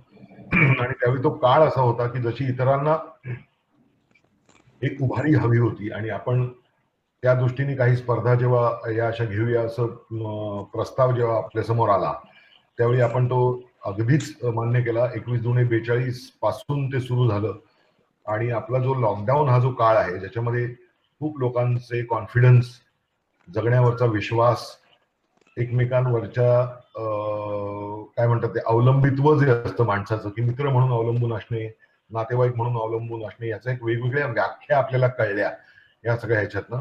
आणि त्याच्यात एक असा जो काळ जो गेला आपला त्याच्यामध्ये उभारी देण्याचं काम खूप या स्पर्धांनी 21/2/42 पासून, म्हणजे ती स्पर्धा नव्हती परंतु 21/2/42 पासून या स्पर्धा संपेपर्यंत अगदी जो शेवटची आपली शॉर्ट फिल्मच्या स्पर्धांची जी तयारी आणि जे काय हे सगळं चालू होतं त्याच्यात तो कधी लॉकडाऊन संपला हे मला तरी कळलं नाही. सवय झाली होती की आपला कार्यक्रम आहे संध्याकाळी, काहीतरी कथा वाचन असेल, अभिवाचन असेल, मग स्पर्धा असतील, काहीतरी मंडळी तयारी करतायत, ही सगळी जाणीव माझ्या आत होती. त्यामुळे मला खरं तर असं वाटलं होतं या स्पर्धेचं परीक्षण मी कसं करणार आहे, आणि म्हणून एक असा परीक्षक जो निवडला जो टॅगचा मेंबर आहे परंतु तो फार टॅग मध्ये इन्व्हॉल्व नाही. आणि म्हणून हेमंत भालेकरला आपण बरोबर घेतलं जो नाटकातला जाणकार सुद्धा आहे, कारण माझं मत इकडे तिकडे फिरू शकतं. Because I am interested in all, I am interested in all the participants. त्याच्यामुळे माझं मत इकडे तिकडे होऊ शकतं, पण तो हेमंत भालेकर हा त्रयस्थ दृष्टिकोनातनं ते खूप छान बघू शकेल, कारण तो पूर्णपणे कोणालाच ओळखत नव्हता. आणि मग त्याच्याबद्दल आम्ही जवळजवळ 2 दिवस चर्चा करून आम्ही हा रिझल्ट आहे तो लावला. हा, आणि तो पूर्णपणे एकमताने, म्हणजे जवळपास तो रिझल्ट सारखा होता, एखाद दुसरं इकडे तिकडे होत होतं, त्याच्यावर चर्चा करून तो आम्ही निकाल त्याचा जाहीर केला. परंतु सगळ्यांचं मनापासून कौतुक आहे की एवढं सगळं करणं, आणि त्या काळामध्ये की जेव्हा लोकांनी होप सोडल्या होत्या, त्या काळामध्ये एवढं सगळं करणं हे खूप अवघड होतं, आणि तुम्ही सगळ्यांनी ते यशस्वीरित्या केलं, वादच नाही. त्याच्यामुळे रादर माझा अनुभव अतिशय चांगला आहे या स्पर्धेचा. आणि जी टॅग मध्ये नाट्यगंध मध्ये असलेली किंवा व्हॉलेंटियर्स ग्रुपमध्ये किंवा इतर कुठल्याही ग्रुपमध्ये असलेल्या ज्या सगळ्या लोकांनी याच्यात भाग घेतला, त्यांचं सगळ्यांचं पहिल्यांदा मनापासून अभिनंदन. कमिटीतर्फे बोलत नाही, एक कलाकार म्हणून, एक क्रिएटिव्ह पर्सन म्हणून मी बोलतोय की ही उभारी घेऊन याच्यात भाग घेणं हे खूप महत्वाचं होतं. त्याच्यातले काही जणांना बक्षिसं मिळाली, काही जणांना नाही. ज्यांना मिळाली नाही ते काय फार मोठे चूक केली त्यांनी किंवा काय गडबड झाली वगैरे असं काही नाहीये. एकूण 19 एंट्रीज मला वाटतं आपल्याकडे होत्या त्यावेळी, 18-19, आणि त्याच्यात आपण हे मग त्याच्यात उत्तेजनार्थ देऊया अमकं टमकं वगैरे सगळ्यावर विचार करून असा एक तो निकाल लावला. आता काय काय ज्यांना बक्षीस मिळालं नाही त्यांचं अभिनंदन तर मी करतोच, पण एक दोन गोष्टी ज्या आत्ताच्या चर्चेमध्ये आलेल्याच आहेत की मला तो परफॉर्मन्स कुठे सादर करायचा आहे. म्हणजे तो नाट्य एकपात्री नाट्य याच्यामध्ये काय म्हणतात त्या परिभाषेतच येणारा प्रयोग आहे, परंतु तो आपण आता वेगळ्या प्रकारे सादर करतोय म्हटल्यानंतर त्या माध्यमाचा पूर्ण विचार करून याच्यामध्ये भाग घ्यायला पाहिजे होता हे अपेक्षितच होतं. म्हणजे समजा जर मला एखाद्याचं नीट ऐकूच आलं नाही, नीट दिसलंच नाही, तर मी नीट त्याचं परीक्षण करू शकणार नाही. म्हणून कधी कधी काही जणांना मध्येच थांबवून परत सुरू करा असं पण सांगितलंय. कारण का त्यावेळी काहीतरी टेक्निकल अडचणी, कारण इंटरनेट वगैरे एवढं सगळ्यांना खूप माहिती नसतं. काही लोकांना हे माहित नसतं की मोबाईल कुठे ठेवला की आपण लांब गेल्यावर किती दिसणार आहोत, किती ऐकायला येणार आहे. या तांत्रिक गोष्टी तर होत्याच, परंतु ह्या सगळ्याचा तौलनिक दृष्ट्या जेव्हा अभ्यास करून काही मंडळींनी जे चांगले प्रयोग केले त्यांना बक्षिसं मिळाली, आणि अतिशय चांगले विषय असून, अतिशय चांगले प्रवेश असून सुद्धा ज्यांनी ह्या माध्यमाचा पूर्णपणे विचार केला नव्हता त्यांना ती बक्षिसं मिळू शकली नाही. म्हणून मी म्हटलं त्यांचं काय फार मोठं चुकलंय आणि वगैरे वगैरे असा काय भाग नाहीये. खूप जणांनी खूप प्रयत्न केले. मी आता कोणाचीही नावं घेणार नाही मुद्दाम, याचं कारण सगळ्यांचे सगळे नाट्यप्रवेश आता मला आठवत नाहीये. बक्षीस पात्र विजेत्यांची मी आता सुद्धा माझ्या बाजूला ती डायरी काढून बसलेलो आहे. मगाशी ते म्हटलं मला 5 मिनिटं जॉईन व्हायला लागणार, कारण मला ती डायरी एकदा काढून वाचायची होती. त्याच्यामध्ये काय काय मी त्याच्यामध्ये थोडं थोडं म्हटलंय, परंतु ते सगळे मुद्दे असेच आहेत की या माध्यमाचा पूर्ण विचार करून आणि तांत्रिक गोष्टींचा विचार करून मी दिसतो कसा किंवा दिसते कशी, किती, माझं कसं ऐकू येईल, माझं कसं, जसं समीक्षांनी जाणीवपूर्वक एक असा आम्हाला धक्का दिला होता की अरे आम्हाला ऐकूच येत नाही, आणि अचानक कळलं तिने असा विचार केला याचा. आता हा सगळा हा एक छोटासा उदाहरण आहे. किंवा समजा जो सखाराम बाइंडर मधल्या याचा जो सेट लावण्याचा प्रयत्न होता तो, किंवा योगेश केळकरचा जो नथुराम सादर करण्यातला प्रामाणिकपणा होता. कारण मी सुद्धा त्या नाटकाचा प्रयोग अमेरिकेत केलेला आहे इंग्लिशमध्ये, नथुराम गोडसे बोलतोयचा. त्यामुळे ते नाटक मला जवळून माहिती आहे, आणि प्रदीप दळवी हा माझा खूप चांगला मित्र असल्या कारणाने हे होतं. तरी सुद्धा योगेश केळकरने ज्या प्रामाणिकपणे तो हे सादर केला, त्याचे उच्चार, त्याचं दिसणं आणि त्यांनी त्या सगळ्या गोष्टीचा केलेला वापर, हे सगळं महत्वाचं वाटलं. म्हणजे जसं की मला तो आपला एक असा स्टंटवाला एक हे होता, ते सुद्धा आम्हाला रोहित मला वाटतं, तर तीही कॉन्सेप्ट वाईज. कारण जसं आता एक मुद्दा असा निघाला की आपण एकाच ठिकाणी राहून यातले नाट्यप्रयोग किंवा एकपात्री नाट्यप्रयोग सादर केले पाहिजेत. थोडासा आय डिफर इन टू दिस. याचं कारण असं की आपण त्यावेळी बरेच वेळा एकटेच होतो घरात, म्हणून. म्हणजे आता समजा ती जर परिस्थिती नाही, आता त्यावेळीची परिस्थिती वेगळी होती, त्यावेळी बरं घरातल्या कोणाला कॅमेरा ऑपरेट करायचा, मोबाईल धरून इकडे कर, बरं तो कुठे आपल्याबरोबर रिहर्सल करणार, या सगळ्या गोष्टी हो. होत्या. परंतु जेव्हा तुम्ही आता अशी ऑनलाईन कुठली स्पर्धा घ्याल, किंवा मी तर म्हणतो कदाचित आपण टॅग तर्फे आता मुद्दाम अशी ऑनलाईन स्पर्धा घेऊ की आता सगळं ओपन आहे. आता you can choose your on cameraman, you can choose your director. कारण एक मी तुम्हाला नक्की सांगतो की दिग्दर्शक लागतोच. हो. एकपात्री असो, द्विपात्री असो, बहुपात्री असो, नाटकाला दिग्दर्शक लागतोच. त्याच्यामुळे ज्या ज्या लोकांनी दिग्दर्शन किंवा कोणाचा सल्ला घेतला नव्हता ते ताबडतोबच आम्हाला कळलं. परंतु त्यावेळी असं म्हणूया की त्यांचा इलाज नव्हता त्याला काही. कारण त्यातल्या त्यात ते करायचं होतं. पहिल्यांदाच काही जण करत होते, पहिल्यांदाच काही जण काही सादर करत होते, पहिल्यांदाच काही जण बोलत होते, पहिल्यांदा काही जण काही लिहित होते. परंतु आता त्यांचं पहिले पण आता संपलंय बरं का. हो. म्हणजे आता समीक्षांनी जर परत काही लिहायला घेतलं तर माझी खूप प्रचंड अपेक्षा असेल, किंवा समजा कोणी जर आणखीन काय भारतीने काय करायला घेतलं, माझी खूप अपेक्षा असेल. याचं कारण मला कळलंय आता,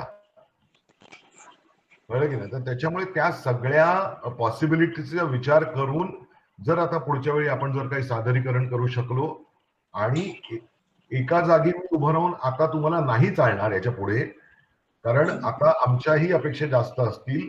आणि दुसरी गोष्ट अशी की रंगमंचाला, म्हणजे आपण काय केलंय, एक प्रोसिनियम स्टेज असं आपण म्हणतो. मी काशीनाथ घाणेकरचा रंगमंच, गडकरी रंगायतांचा रंगमंच, ह्या सगळ्या सीमा ओलांडून जागतिक रंगमंच खूप पुढे गेलेला आहे.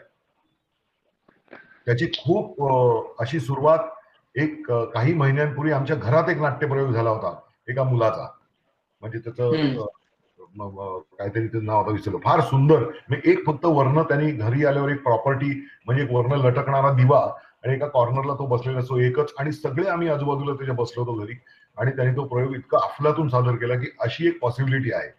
अनेक रंगमंच मी असं ऐकतोय युरोपात किंवा याच्यामध्ये असं झालेलं आहे की ते ठरवतात की इथे हा रंगमंच आहे आमचा. म्हणजे जसं काही एकांकिका स्पर्धा मी पाहिल्या ज्याच्यामध्ये अर्धच प्रेक्षागृह त्यांनी रंगमंच म्हणून वापरलं होतं आणि स्टेजवर एकच प्रवेश होता शेवटचा. असं एक नाटक मी इकडे पाहिलं होतं आपल्या कुठल्या तरी स्पर्धेमध्ये, गडकरी चषक, रंगायतन चषक का कुठल्या तरी एका स्पर्धेमध्ये, की ज्याच्यामध्ये फार ऑर्केस्ट्रा पिटचा कठडा, त्याच्यानंतर माझ्या बाजूचा मुलगा अचानक उठून उभा राहिला आणि डायलॉग म्हणायला लागला, आणि मला असं कळलं की अरे हे आपल्या बाजूला नाटक सुरू झालं. त्यामुळे अशा पद्धतीने लोक विचार करायला लागले. एक प्रयोग असा करतात की ज्याच्यामध्ये 3 प्रेक्षक कारच्या मागच्या सीटवर बसलेले असतात, ते मुंबईतनं निघतात आणि पुण्यात नाट्यप्रयोग संपतो. अरे बापरे. समोरचे 2 जण जे असतात ते नाटक करत असतात, आणि वरचा जो मिरर असा ऍडजस्ट केलेला असतो की त्या मिरर मध्ये आपल्या तिघांनाही त्यांचे दोघांचे चेहरे दिसत असतात. They are driving and they are performing, आणि ते नाटक एक्सप्रेसवे संपल्यावर पुण्यात शिरल्यावर संपतं. अरे एक वा. प्रयोग असा आपल्याकडे आता चालू आहे की एक बंगला हायर केलेला असतो जो त्यांच्या सेट प्रमाणे आहे. 8 ते 9 प्रेक्षक असतात आणि प्रेक्षक त्यांच्याबरोबर हिंडतात बंगल्यात. म्हणजे एक माणूस त्यांना गाईड करतो की आता आपण गार्डन मध्ये उभं, तिथे आता पहिला प्रवेश सुरू होणार आहे, पहिला प्रवेश गार्डन मध्ये सुरू होतो, नंतर ते कलाकार जातात, आपण त्यांच्या मागनं कॅमेऱ्यासारखे जातो, जिन्यावर चालत असताना दुसरा प्रवेश होतो, हॉलमध्ये गेल्यानंतर एका कॉर्नरला आपण उभे राहतो, तिकडे तिसरा प्रवेश होतो आणि गच्चीत चौथा प्रवेश होतो आणि एकांकिका संपते. अरे वा. त्यामुळे मी हे इथे का सांगतोय की अशा पद्धतीचं नाटक आपल्याकडे होऊ लागलेलं आहे आता, याच्यात नवीन काही नाही. आता प्रेक्षागृहात नाटक, मी राज्य नाट्य स्पर्धा करत असताना विजय जोशींनी, जे आपल्याकडे परवा माझे गुरु आले होते झेंडावंदनाला, त्यांनी सादर केलं होतं असायला म्हणून, ज्याची पूर्णपणे सुरुवात ही प्रेक्षागृहात झाली होती, कारण आम्ही सगळे वेडे असतो. आणि फ्रेंच राज्यक्रांतीवरचं पीटर शॅफरचं नाटक होतं असायलम नावाचं, आणि त्याच्यातला पडदाच उघडला नाही आणि पडदा बंदही झाला नाही. गडकरी रंगायतांना खालनं ते नाटक सुरू झालं, खाली म्हणजे जे खांब आहेत ना तिकडे सगळे आम्ही होतो, आणि मग आम्ही वर गेलो. वर गेल्यावर मग प्रेक्षक आले, प्रेक्षक झाल्यावर मग आम्हाला कोणतरी एक दिन बोलवतो म्हणून मी स्टेजवर गेलो, मग फ्रेंच राज्यक्रांतीवरचं नाटक संपलं आणि मग त्या असायलम मधलं नाटक संपलं, आणि तरी पडदा बंद झाला नाही. कारण आम्ही असं ठरवलं की ते वेड्यांचं हॉस्पिटल आहे, ते गडकरी नाहीच आहे, असं उभं केलं होतं. जे आत्ता 12 मार्चच्या वेळी आपण बाहेर संतोषनी जे पोस्टर्स आणि वगैरे वगैरे केले होते, ती त्या पद्धतीची ठाणे मेंटल हॉस्पिटल मधनं प्रचंड पोस्टर्स आणून गडकरीला असंच खाली झाकून टाकलं होतं की ते गडकरी आहे हे वाटताच कामा नये. आतमध्ये प्रेक्षक आल्यावर आपण कुठेतरी वेगळ्याच वास्तूत आलोय आणि मग ते प्रेक्षागृहात गेले आणि त्यामुळे तिथपासनं त्यांची जी मनाची बांधणी जी होती ती सुरुवात केली होती आणि ती नाटक संपल्यावरती अत्यंत प्रचंड प्रभावित होऊन तो प्रेक्षक तिकडनं गेला होता. त्यामुळे अशा पद्धतीचा सुद्धा विचार आता करावा लागेल पुढे जाऊन, कारण आता लॉकडाऊन नाहीये. त्यामुळे भावनिक लॉकडाऊन पण असता कामा नये आणि रंगमंचीय लॉकडाऊन पण असता कामा नये आणि विचारांचा लॉकडाऊन तर अजिबातच असता कामा नये. त्यामुळे मी कुठे काय करू आणि स्टेजवर उभं राहून मी कसा हे करू असं काही आता बंधनं याचा विचार न करता या माध्यमाचा विचार करता येईल. आणि मी असं म्हणतोय तो मुद्दाम ऑनलाईन का करावा अशा पद्धतीचा विचार. तर आता समजा समीक्षांनी पहिल्यांदा लिहायला सुरुवात केली किंवा समजा कोणी वर्षांनी लिहायला सुरुवात केली, कोणी किंवा काय दुसऱ्यांनी लिहायला सुरुवात केली, तर ते असा विचार करून आता लिहू शकतात की माझं नाटक बहुत गच्चीत होणार आहे आणि गच्चीमध्ये माझ्या ह्या बाजूला सूर्य मावळताना दिसतो आणि नाटकाचं टायमिंग इतकं फिक्स असतं की समजा असं वाटलं की 6:30 वाजता सूर्य मावळतो आणि थोडासा संधिकाळ होतो आणि नंतर रात्र पडते, त्याच्यातल्या वेळात माझं हे नाटक आहे. ज्यांना कोणाला बघायचं त्यांनी माझ्या गच्चीत आज संध्याकाळी 6 वाजता या. हा, आता हे जर एकपात्री असेल आणि ते जर 5 किंवा 10 मिनिटाचं शूट केलं तर तो एक वेगळा प्रकार नक्कीच होऊ शकेल. जो प्रयोग तुम्ही कधीही करू शकता आत्ता. आणि असे प्रयोग सुरू झालेले आहेत, म्हणजे मी काही नवीन सांगत नाहीये, हे लोकांनी आधीच सुरू केलेलं आहे. त्यामुळे शेवटी जेवढा आपण विचार करू तेवढं नाटक विस्तारत आहे आणि विस्तारणार आहे आणि त्याचे प्रयोगाच्या जागा बदलणार आहेत, तंत्र बदलणार आहेत. सूर्य मावळणार म्हणजे माझ्या चेहऱ्यावरचा प्रकाश जाणार, म्हणजे त्याच्या आधी मला बरोबर तो प्रयोग संपवायला हवा, असं सुद्धा होऊ शकतं. जर तशा पद्धतीने काही करता आलं तर ते खूप वेगळं होईल आणि ते थोडंसं क्रांतिकारक होईल. किंवा आपल्याला असं जसं म्हणतात ही जी जनरेशन आहे म्हणजे वेगळा विचार करणारी जनरेशन आहे, त्याच्याबरोबर स्वतःचे ठोकताळे जे आहेत ते पहिल्यांदा मनातनं काढून टाका की नाटक असं असतं, नाटकाला बंधन नाही, नाटक हे असंच असलं पाहिजे. एक काळ असा होता की मी जेव्हा सुरुवात केली तेव्हा प्रेक्षकांना पाठ दाखवायची नाही, असं काही नसतं. काही दिवसांनी सिद्ध झालं.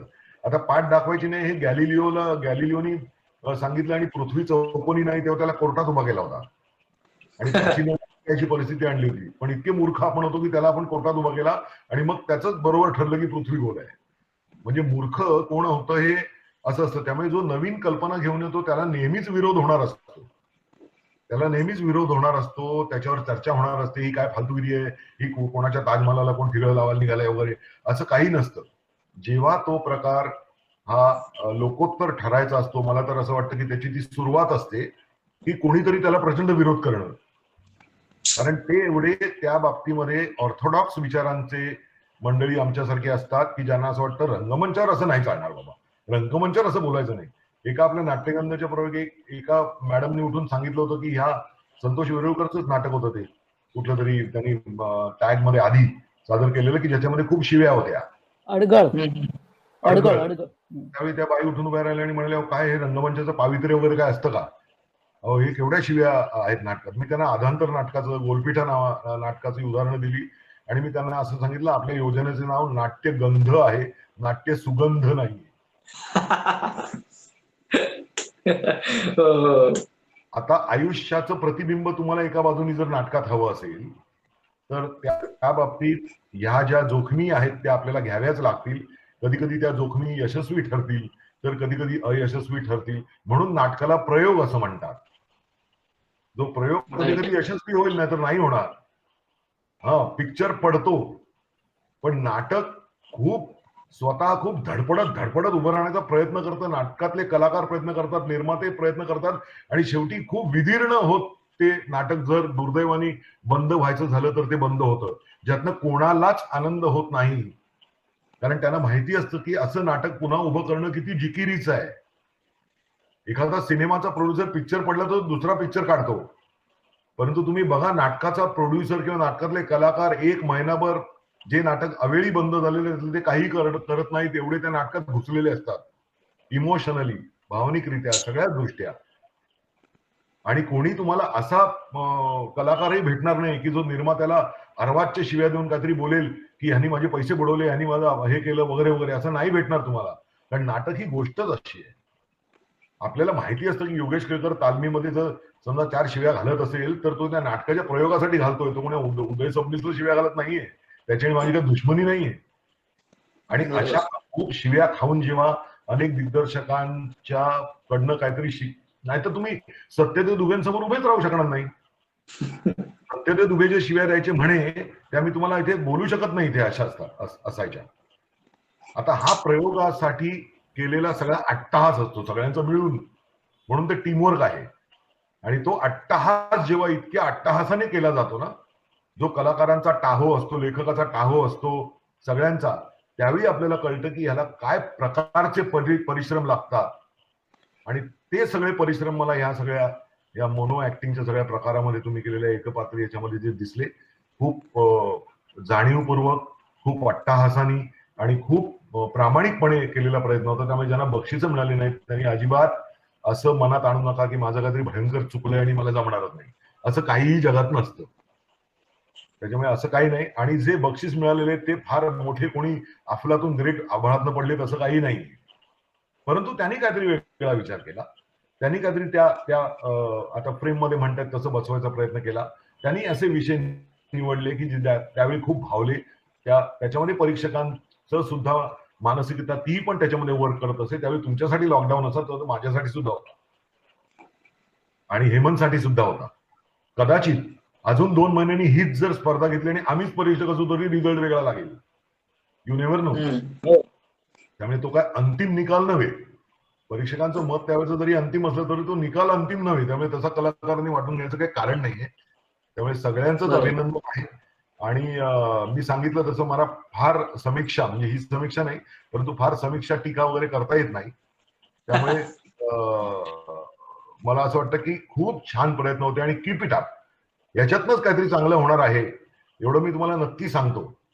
आणि इंडिव्हिज्युअली आता सुद्धा आपण बाहेर जाऊन त्यातल्या 2 एकांकिका कुठे बाहेर जाऊन बक्षीस मारून येतात तेव्हा तुमची छाती जशी फुलून येते त्याच्यापेक्षा 10 पट छाती माझी फुलून येते की आपण केलेल्या याच्यातनं काहीतरी कुठेतरी काहीतरी घडतंय, कोणतरी कुठेतरी जाऊ करते. कारण याचा मुळात उद्देशच तो आहे. याचा उद्देश काहीतरी टॅक्सी ऍक्टिव्हिटी झाली छान मजा आली नाचूया नाही.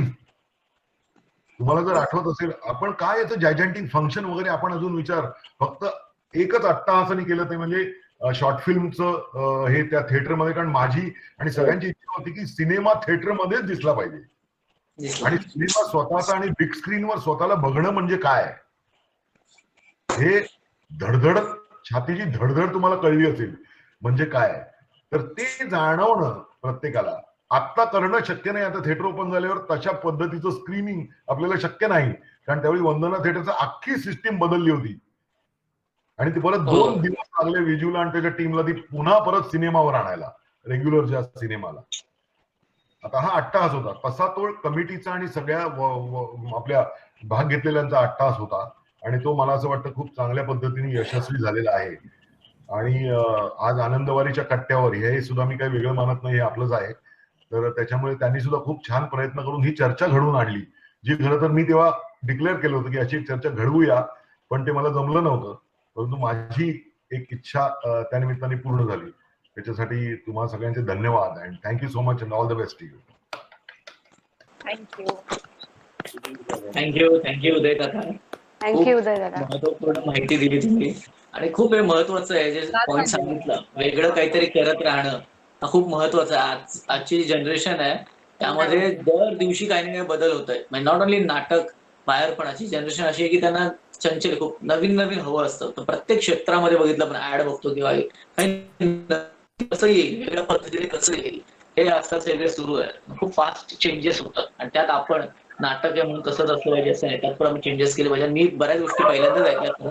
घरी येऊन करतात हा प्रकार मी ऐकला होता, म्हणजे गाडीमध्ये गच्चीवर चालतं हे मी पहिल्यांदाच ऐकतोय. खूप छान आहे आणि मला वाटतं आपण करून बघायला पाहिजे असं थोडंफार. अगदीच करून बघायला हरकत नाही.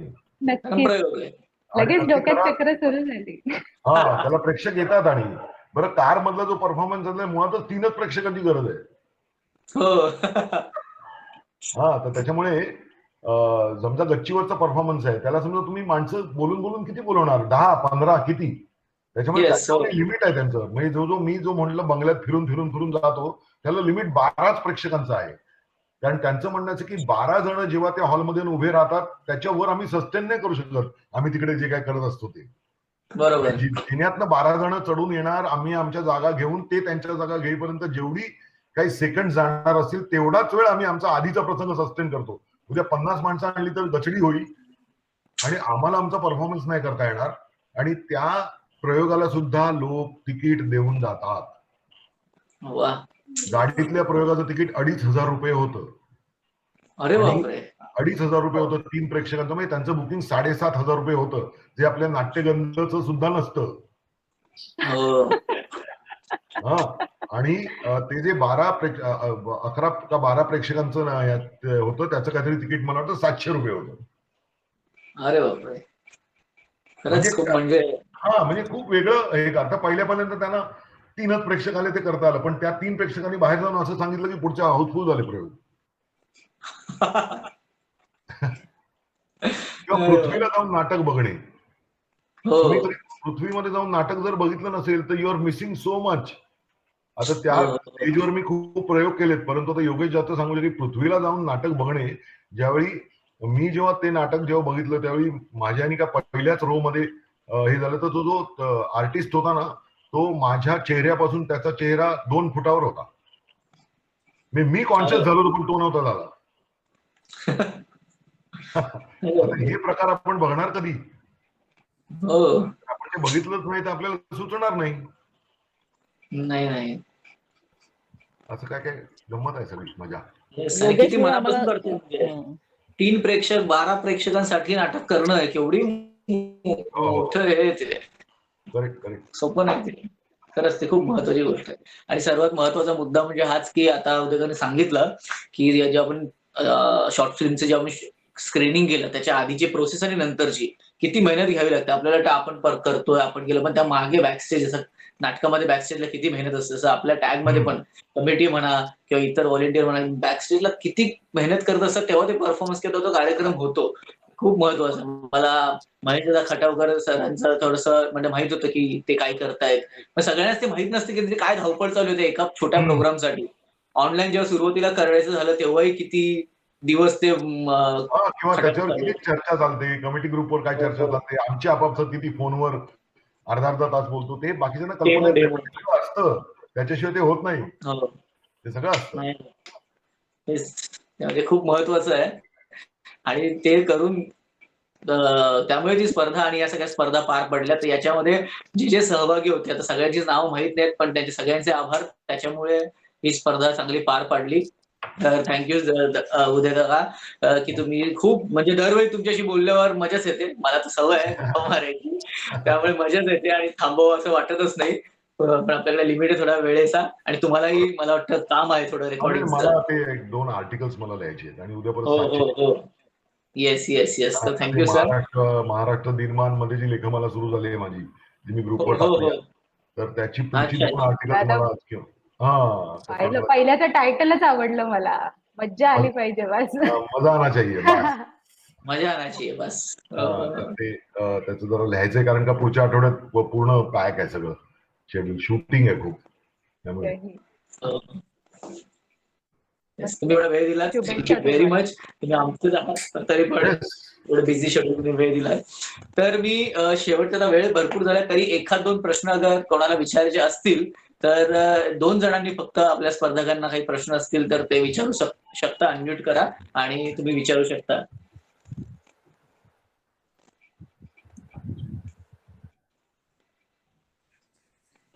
कोणाला काही प्रश्न आहेत का? मगाशी चॅट बॉक्स मध्ये मला वाटतं काही प्रश्न येत होते. चॅटबॉक्स मध्ये मगाशी प्रश्न येत नव्हते, ऍप्रिशिएशन चालू होतं. तर प्रश्न असतील तर तुम्ही मध्ये मला मेसेज करा आणि आपण ते प्रश्न घेऊ. पण तोपर्यंत मला सांगायला फार आवडेल, उदय सरांनी जे सांगितलं ना की नाटक काय आहे, तर नाटक हे आयुष्याचं प्रतिबिंब आहे. तेच फार कमाल होतं. म्हणजे पूर्ण मुलाखत एवढं मिळालंय आज, त्याची म्हणजे ज्या लोकांनी हा इंटरव्ह्यू मिस केलाय ते खरंच म्हणजे त्यांचं नशीब नाही, दुर्दैव आहे त्यांचं. आता एक याच्यावर आता स्वराज बोलला त्याच्यावर सांगतो. एकदा माझ्या आयुष्यात पण अशी एक वेळ आली होती की जेव्हा मला असं वाटायचं की माझं हे सगळं खोटं खोटं चाललंय. म्हणजे नाटकात काम करणं म्हणजे आपण असं जसं म्हणतो की सगळी भूमिका खोटी, त्याच्यातलं नेपथ्य खोटं, त्याच्यात असलेल्या रिलेशनशिप्स खोट्या आणि खोट्या आणि आभासमय जगात आपण किती दिवस आपण काम करणार आहोत आणि आपलं आयुष्य असंच जाणार आहे का, असा एक विचित्र प्रश्न मला पडला होता. जो नंतर मला असं कळलं की तो बऱ्याच जणांना पडलेलाच असतो. आणि मी त्यावेळी मला वाटतं रत्नागिरीला नाट्य संमेलन होतं आणि त्यावेळी मी तिकडे गेलो होतो आणि विजयाबाईंच्या शिष्यांनी विजयाबाईंचा सत्कार केला होता. मी विजयाबाईंबरोबर एक नागमंडल नावाचं नाटक केलेलं आहे. म्हणजे 2-3 महिने तालमी करून आम्ही खूप प्रयोग केले त्याचे. तर मी तो त्या सत्काराच्या कार्यक्रमाला होतो आणि नेमका विजयाबाईंनी तोच विषय काढला त्यांच्या भाषणामध्ये की मला असा प्रश्न पडला होता. त्या म्हणाल्या की राजा खोटा, राणी खोटी, राजवाडा खोटा, डोळ्यातले अश्रू खोटे, हसू खोटं. आणि असं मला असं त्या म्हणायला लागल्या की असा खोटेपणाचा प्रवास कुठपर्यंत जाणार आहे. आणि मी जवळजवळ तोपर्यंत या निर्णयाला आलो होतो की आता बास, म्हणजे आता नको, हे खूप झालं. आता आपण काहीतरी थोडंसं खरं वास्तवातलं आपण काहीतरी ऍक्टिव्हिटी करू, काहीही करू, पण हे आता बास असं मला वाटलं होतं. परंतु बाई त्यावेळी एक वाक्य असं बोलल्या की खूप दिवसांनी माझ्या असं लक्षात आलं की हा खोटेपणापासून खरेपणाकडे जाणारा प्रवास आहे. वा. वा. हा, त्यामुळे मेक बिलीव्ह हा जो आहे तो खरं मी ते कसं होतं की मानसिक अभिनय करताना बाकीच्या तांत्रिक गोष्टी आहेतच, परंतु अभिनय करताना खूप मानसिकरित्या आपण आपली शक्ती ते पणाला लावत असतो. जैसे कहते हैं कि कुरेद कर लाना पड़ता है वो. अगर मैं कोई फिल्म में कोई ऐसा करप्ट हवालदार कर रहा हूं, कोई अकीरा नाम की फिल्म में, तो अगर मैं माइंड से करप्ट नहीं हूं तो मुझे वो करप्टनेस लाना पड़ता है कि वो अगर मैं लाऊं तो भी तभी वो सच्चाई उसमें से झलकती है कि ये करप्ट हवालदार है. हा जो प्रवास आहे हा खूप जीवघेणा आहे म्हणजे खरं तर. आणि त्याच्यात खूप शक्ती आपली लागलेली असते. आणि बरेच वेळा हा जो प्रवास आहे तो अभिनेते त्याच्यामध्ये कुठेतरी असतात आणि त्या त्रासातनं ते जात असतात. की दिग्दर्शक मला एक गोष्ट सांगतोय, लेखकांनी मला जी अशी एक गोष्ट लिहिली आहे जी मला या पद्धतीने समजलेली आहे, दिग्दर्शक मला काहीतरी वेगळंच सांगतोय, परंतु आपल्याला दिग्दर्शकाचं म्हणणं, लेखकाचे शब्द दिग्दर्शकाच्या माध्यमातून ज्या इन्स्ट्रक्शन येतात त्याप्रमाणे प्रेक्षकांच्या पर्यंत पोहोचवायचे असतात. आणि तो जो मधला जो तालमींचा जो काळ असतो तो ओझं किंवा बर्डन न मानता त्या सत्याकडे जाणाऱ्या प्रवासाकडे जर आपण लक्ष केंद्रित केलं, so if we concentrate on the journey from false to true, so it's a journey of those rehearsals. तर तुम्हाला रिहर्सलची ओढ लागेल की मला काहीतरी नवीन, मी एक पाऊल अजून त्याच्याकडे टाकणार आहे, एक पाऊल अजून टाकणार आहे, एक पाऊल अजून टाकणार आहे. आणि जेव्हा प्रयोग होतो आणि तुम्हाला कोणतरी येऊन सांगतो किंवा चित्रपटाचा शो होतो, सांगतो की काय तो घाणेरडा हवालदार, काय तू केलास यार, त्यावेळी का कलाकाराच्या डोळ्यात पाणी येतं? कलाकाराच्या डोळ्यात पाणी अशासाठी येतं की तो जो सगळे परिश्रम जे घेतलेले असतात, जो मानसिक त्रास जो घेतलेला असतो, तो कुठल्या तरी एका प्रेक्षकापर्यंत पोहोचला आणि त्याचं परिमार्जन जे असतं ते त्या अश्रू रूपाने बाहेर पडतं. जरी तो नट त्यावेळी हो हो हो मला ते सरांमुळे झालं आणि अमुक झालं, तरी माझी खात्री आहे की घरी जाताना एकदा एकटा झाल्यानंतर 100% तो डोळ्यातलं पाणी रुमालानी हाताने पुसत असणार. आणि त्याला इलाज नाही, कारण माझं म्हणणं जे आहे ते एका तरी प्रेक्षकापर्यंत पोहोचलं, त्याच्यासाठी हा आटापिटा माझा चाललेला होता आणि तो झाला. आणि ते जर एकाचं 25, 25 ते 50, 50 ते 100 जर प्रेक्षक झाले तर ते म्हणून ते परिमार्जन असतं. अदरवाईज हसायला पाहिजे ना. माणसाला आनंदाश्रू का म्हणतात? आनंद अश्रू म्हणजे हा विरोधाभास आहे ना, आनंद आणि अश्रू. परंतु ते परिमार्जन असतं त्याचं आणि ते खूप सुखावणारं असतं. त्याच्यासाठी तो रिहर्सलला जो आपण त्रास काही तो त्रास हा जो फील आहे तो काढून टाकायला पाहिजे डोक्यातनं. म्हणजे आता मी ह्याच्यात जात नाही की टायमिंग जमत नाही, मला कामावर नाही यायला उशीर होतो आणि वगैरे वगैरे सगळं मान्य आहे. परंतु तो जो मानसिकरित्या त्रासाचा काळ आहे, तो त्रास आपल्याला घ्यावा लागेल, तरच ते येईल बाहेर.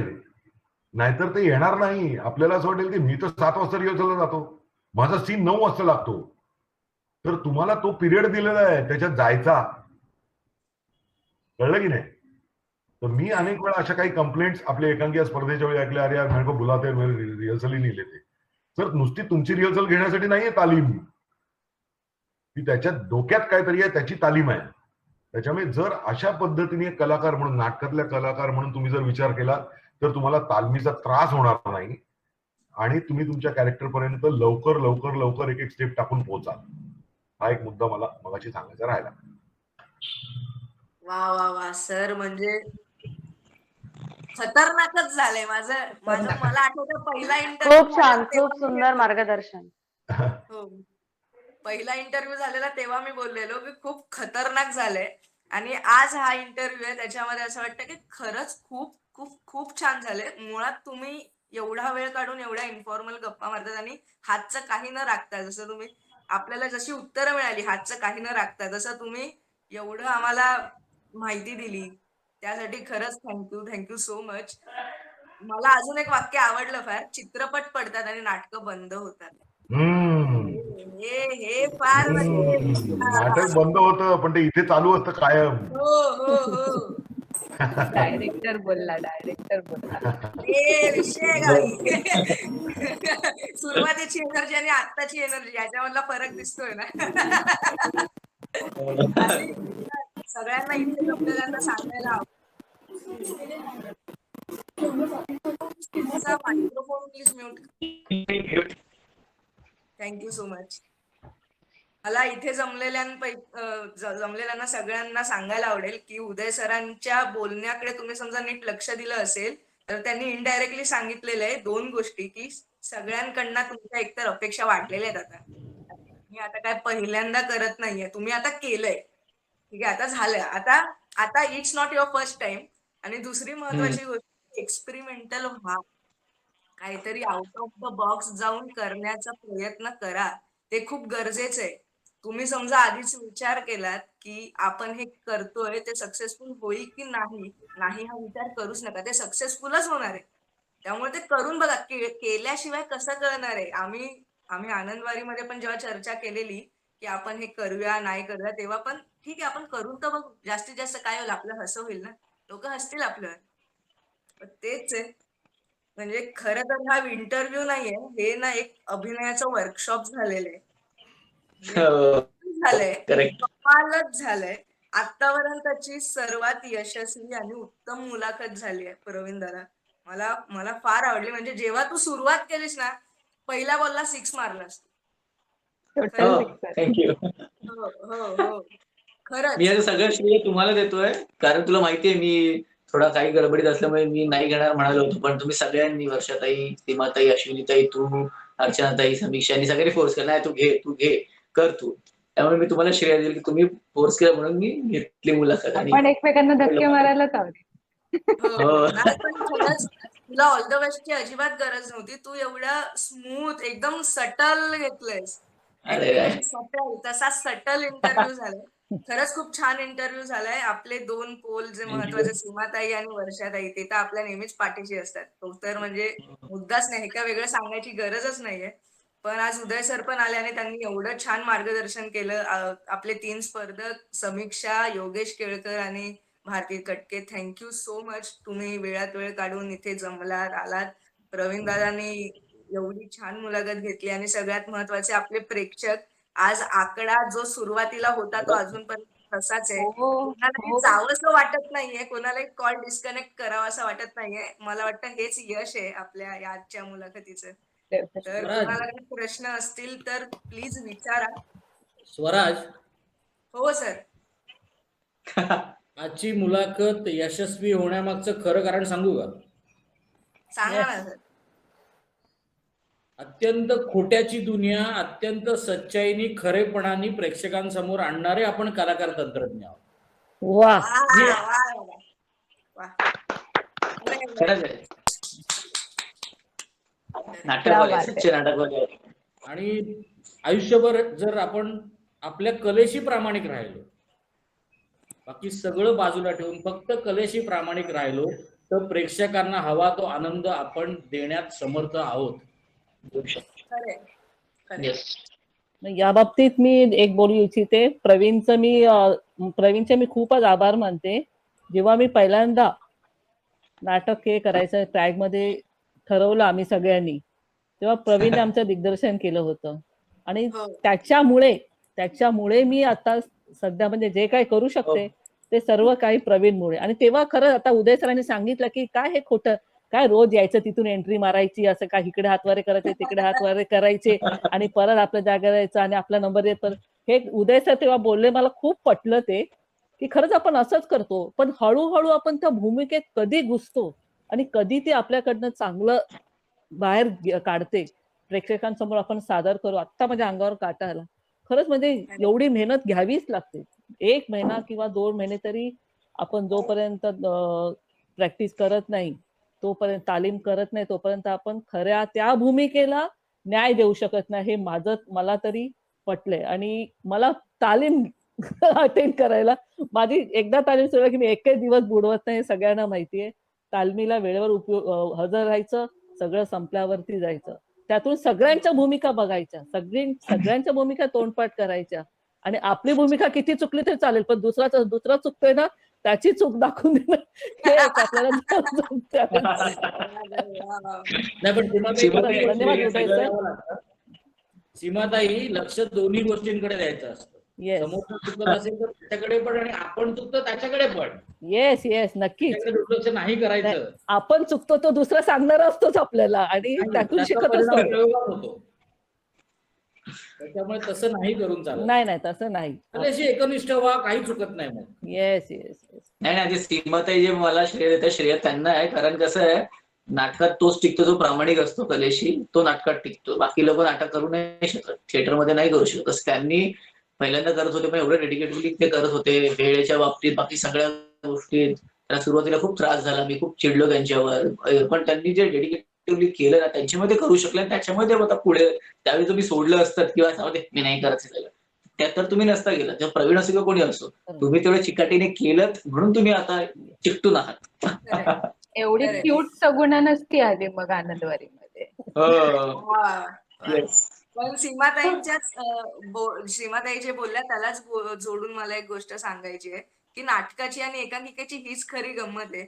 आपण 3 महिने 6 महिने कंटिन्यू प्रॅक्टिस करत असतो, त्या फक्त एका 30 मिनिटाच्या प्रयोगासाठी.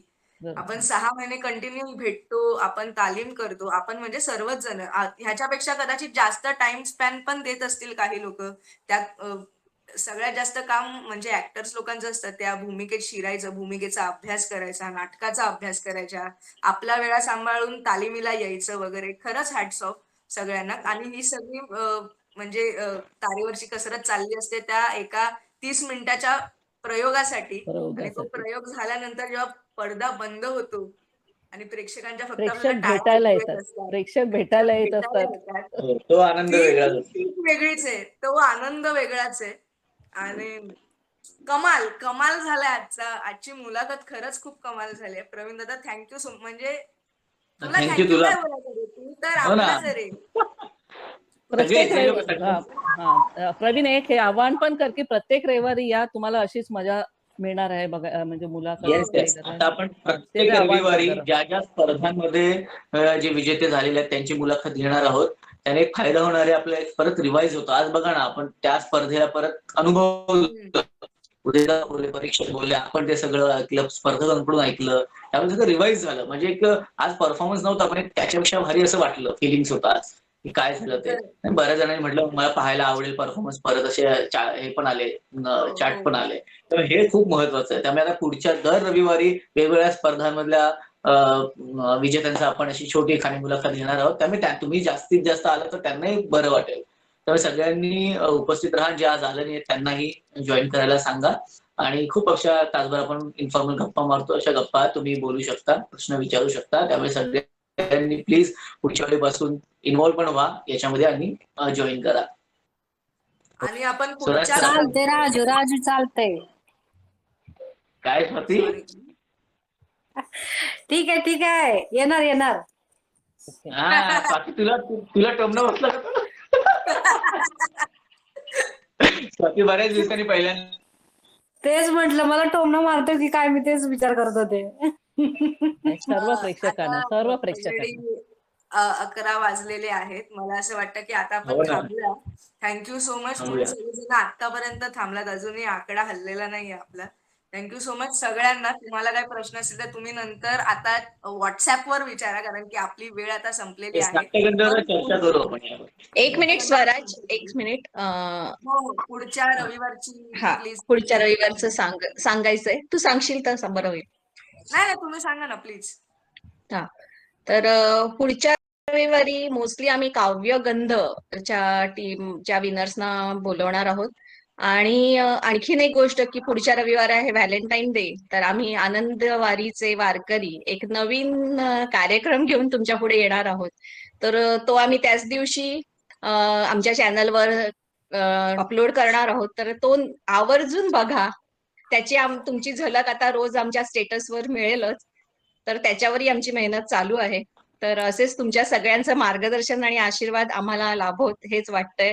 कारण योगेश सर तर माझे पहिले गुरु, जेव्हापासून मी टॅग मध्ये आले तेव्हापासून मी त्यांच्याच हाताखाली काम केलेलं आहे.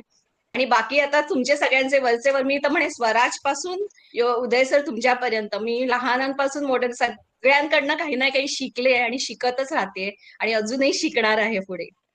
तर तुमचं मार्गदर्शन असंच राहावं आणि आमच्या आनंदवारी टीमला आशीर्वाद तुमचे लाभोत असं वाटतंय. आणि प्रत्येकाने आवर्जून टीम मधले आहोत.